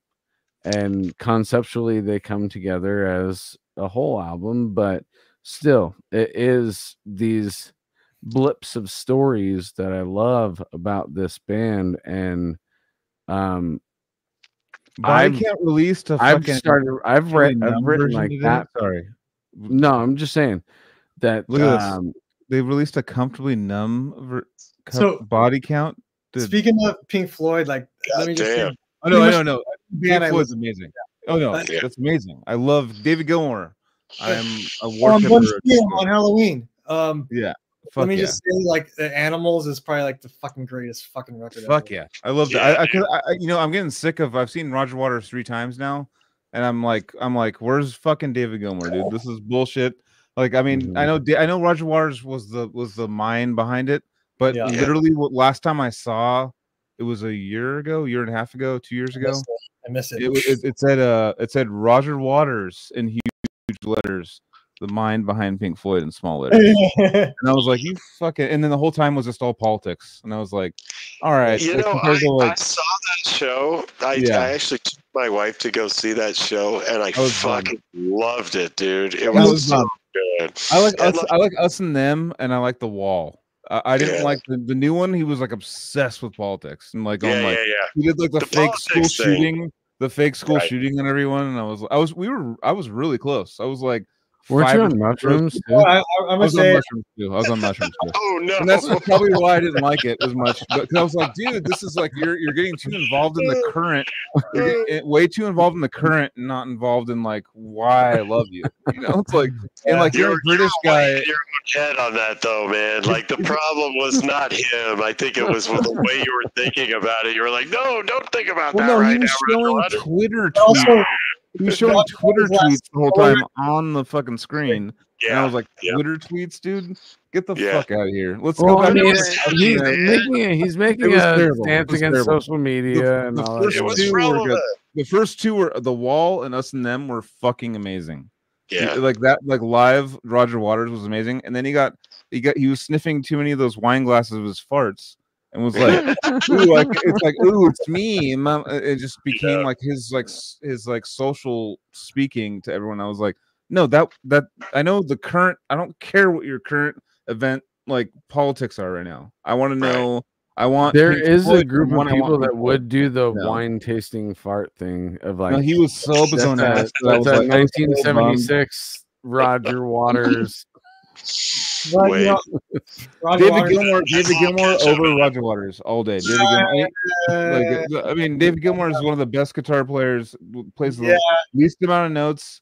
I mean, I know that his Roger Waters was the writing force for a lot of those songs for sure. I'm going to give respect where it's due, but David Gilmour coming into Pink Floyd. I mean, Animals was before David Gilmour, but at the same time. Did he do Animals? This is 1977. Oh, I'm mixing up Sid Barrett era then. Yeah, no, I mean David Gilmour to me, like the fucking Comfortably Numb solo is like one of my top 2, 3. Like that's one of the best solos of all time. Floyd, but like if the standing alone, Roger Waters to me. I'm sorry. Yeah, that's I'm gonna be avant-garde, dude. I'm gonna say fucking David Gilmour, dude.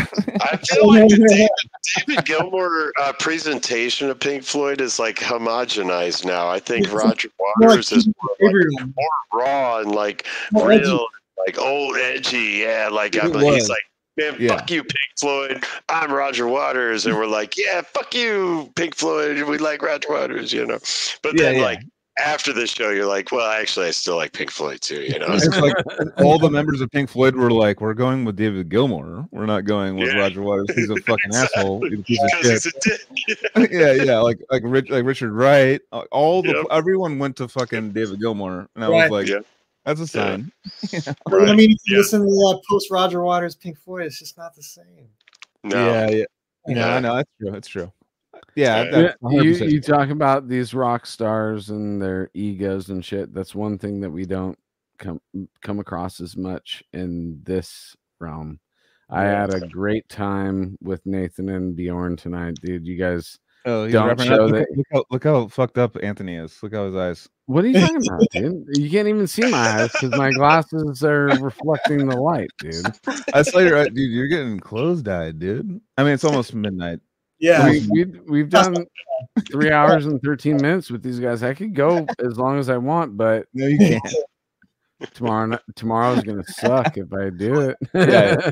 Thanks for having us on here. You know, fuck. Yeah. So when is there any? Basically, let us know when that when the vinyl's coming out and the remix is coming out. We would love to advertise it before and get everyone into it and stuff because it's obviously affected a huge group of our people that listen. And chat's been going off on you guys all night. I think it was Augury that we were talking about. We had Augury on, and they were like Vehemence. Well, I think that was the episode, but there might have been one before that where I was like, I'll get a hold of cited by me and other people. Yeah, it's like a lot of these bands that should have been the bands that we talk about. They kind of flew under the radar as the underground influencers to all the bands, kind of thing. And I feel like fucking Vehemence, I'm gonna say it, was the band. I mean, I've heard that name. I remember like going on tour with you, Bjorn. Like, so many people were like, "Dude, that's fucking Bjorn from Vehemence." And like, no, but seriously though, no. I mean, we always like were listening to you guys. Like back in the day, we were listening to you guys. No, like crazy. We were super psyched on you guys. We were in this, like what Anthony's saying, into the record stores, getting the fucking like, well, you had this fucking Vehemence, like what we were. That's like a Zig cover too, isn't it? God was created. It was, but he was a homie of John Zig. I think they had sort of, like Zig style. Yes, it has that kind of style. Yeah, and actually, we're coming out with like some new God Was Created merch, some like the most brutal t-shirts we ever put out, like super gory. There's like a dick and tits on it. Like, oh dude, I'm down with this and tits, 90s gore coming out. Yeah, you cannot wear it to the grocery store. I'm just saying, it's one of those fucking shirts. Yeah, I'll put it right next to my Jesus is a cunt shirt. The shirts we put out coming right up. Dude, this is awesome. So cool, dude. You guys are so rad. Nathan, Bjorn, I'm so glad that we had this time tonight, dude. Appreciate it. Look, well, awesome. If I could just kind of just a final thought from my perspective. Your words are extremely meaningful to me. The fact that you guys have given it any attention, the music that we had the good fortune to share together, I'm glad that you guys sharing it with us this way. And it's 100%. Like, man, you guys are giving back to me today. You're a part of my life in this moment, and I'm looking forward to hopefully getting connected in some other way down the line with you guys again. Man, this is the thing that makes this so fucking special and important to me. So I just want to say thank you guys for giving us this opportunity to talk with you about fucking, us, right? Like, whatever. But, but we'll be, we'll be doing our thing. And again, like Bjorn said, he's getting warmed back up, getting back in the groove. We're going to make sure we're getting, a show or two put together here. So, again, man, we're not rushing to the finish line, but we're going to get there. And again, I'm grateful for the platform to share that with you guys. Dude, that's one of the coolest things about this platform is we've gotten a few bands to get back together or start playing again, or just get, just relive those times that were so important. Shout out Retromorphosis. Yeah. Yeah. It means a lot to me hearing you say that, Nathan, because that's our whole point of this thing, is to not only show you as the artist, but everybody who's listening to the show that you are important. You are a part of the reason why I'm doing this show today. It's crazy because I had a connection with your music up until this point, and I nerd out on this shit so much that now we have a platform where we can bring you guys on and actually talk to the dudes that made an impact on us. And it's a great I feel so lucky to be able to do this with you guys every week, you know. It's awesome, man. Well, keep it up, dude. You guys are killing it. Nice job. Hell yeah, dude. Issues. Sounds great. Hear that? Yeah. It does sound great. We love it. We you know, it's just a whole new lens on old records. So yeah. That's awesome. That's so okay, real quick. So on the remix, real quick, before we end this, what were the main things that they boosted, took down, changed as a nerd? Everything. Okay, so vocals are way more upfront. Something happened in the mastering of the initial release where a lot of the dynamics got lost in the mastering. So I don't know what happened there, but snare is brought out. There's more bass, just more clarity and separation overall. It sounds like it sounds like a new fucking record. That's awesome. That's rad. That's so good. Fuck yeah. Yeah, I would definitely swap it on my wall. I'm fucking down. I'm so down. Dude. I mean, that artwork too. We didn't even talk about artwork on Helping the World to See. That's a standout record when you're flipping through records at a record store, dude. We saw that. You know, it's funny, Anthony, you mentioned Decapitated touring for Nihility, because we saw their cover and we asked Metal Blade if we could get, you know, an artist like that. And so that's how we landed on Wes, what is it, Ben Scoter for the artwork. Wes Ben Scoter, dude. Again, it was like, what a fucking honor that is, man. Like, hey, we got somebody, you know. I'm like, you know, and what it was, Cattle Decapitation was using him at the time too. So it was like, it was really cool, man. I was like, hey, we're in there with the big dogs now, you know. Yeah, look at that such shit, a dude. sick. Yeah, I just found a website that has your background of your album. just gave him the title of the record, and that's. That's a classic thing I've always seen growing up, listening to metal and stuff. Though I remember, and as a young kid who yeah. got into psychedelics and learning about the third eye, you see that and you're like, whoa, dude, it's psychedelic death metal representation of that, dude. I'm gonna take my own third eye and ingest it. Fuck yeah, dude. Fuck yeah, guys. Thank you guys so much for coming on, dude. Nathan, Bjorn, you guys are rad, dude. Well, please, let's stay in touch, dude. You guys are so cool. I want you to be my friends. Oh yeah. Fuck yeah, dude. Having us on here. 100%. So stoked. So stoked. And wrap up the plugs again real quick. We'll do them fast. BattleForgeCoffee.com. Homies and Deeds of Flesh. Love you guys. Go buy their coffee. And Generator Rehearsal. Oceanside, California. Generator Rehearsal Studios.com. Go over there. Get your jam on. Maybe you'll end up on the show if you make cool music. Circuit City. Sorry, just throw a random plug up there. Go see To Violently Vomit in Mexico if you it already played, probably, but no, I think it's Is it tomorrow? Not playing on tomorrow, yeah. Oh, tomorrow, okay. Violently Vomit. Joseph's playing Disgorged Tunes. Disgorged Tunes. That's the only way you could see. I love Violent Vomit. Fuck yeah. I love it too, dude. Watching them and watching Joseph on drums is such a treat, dude. And they tear your face off. with those Discord songs, dude. And yeah, you guys. I'm so not trying to say the name because I keep you guys. No, I'll pull it up one more time. Vehemence. Vehemence. Yeah, there you go. Do you guys mind though? Can I get official permission for you guys to call Vehemence? Well, it's like you can do that. I got 50-50 right here. You guys have to rock paper scissors if I can say Vehemence, dude.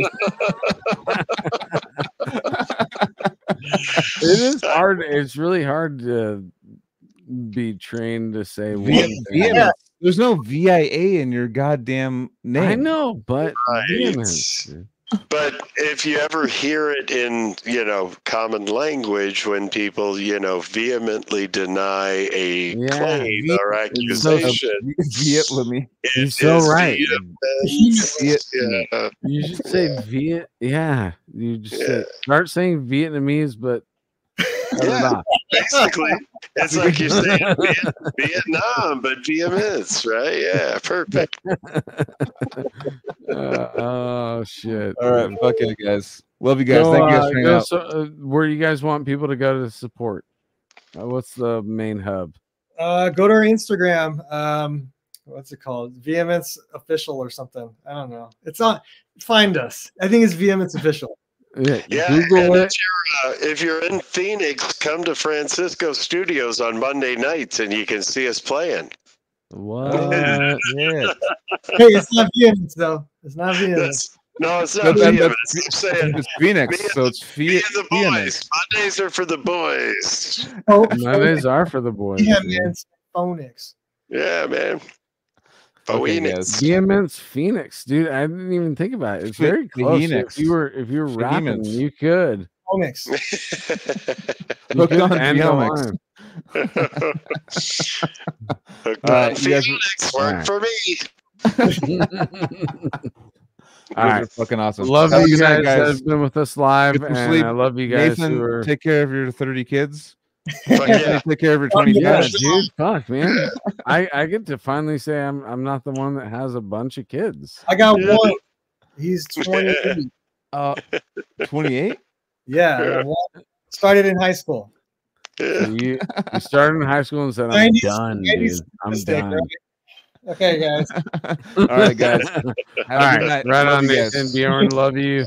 We'll keep in touch, guys, for sure. Take care. Peace. Everybody else, have a great weekend, and we'll see you next week. Rock on.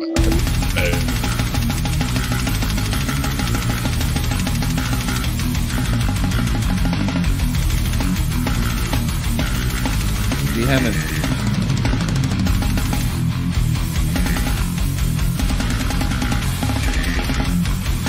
Vehemence.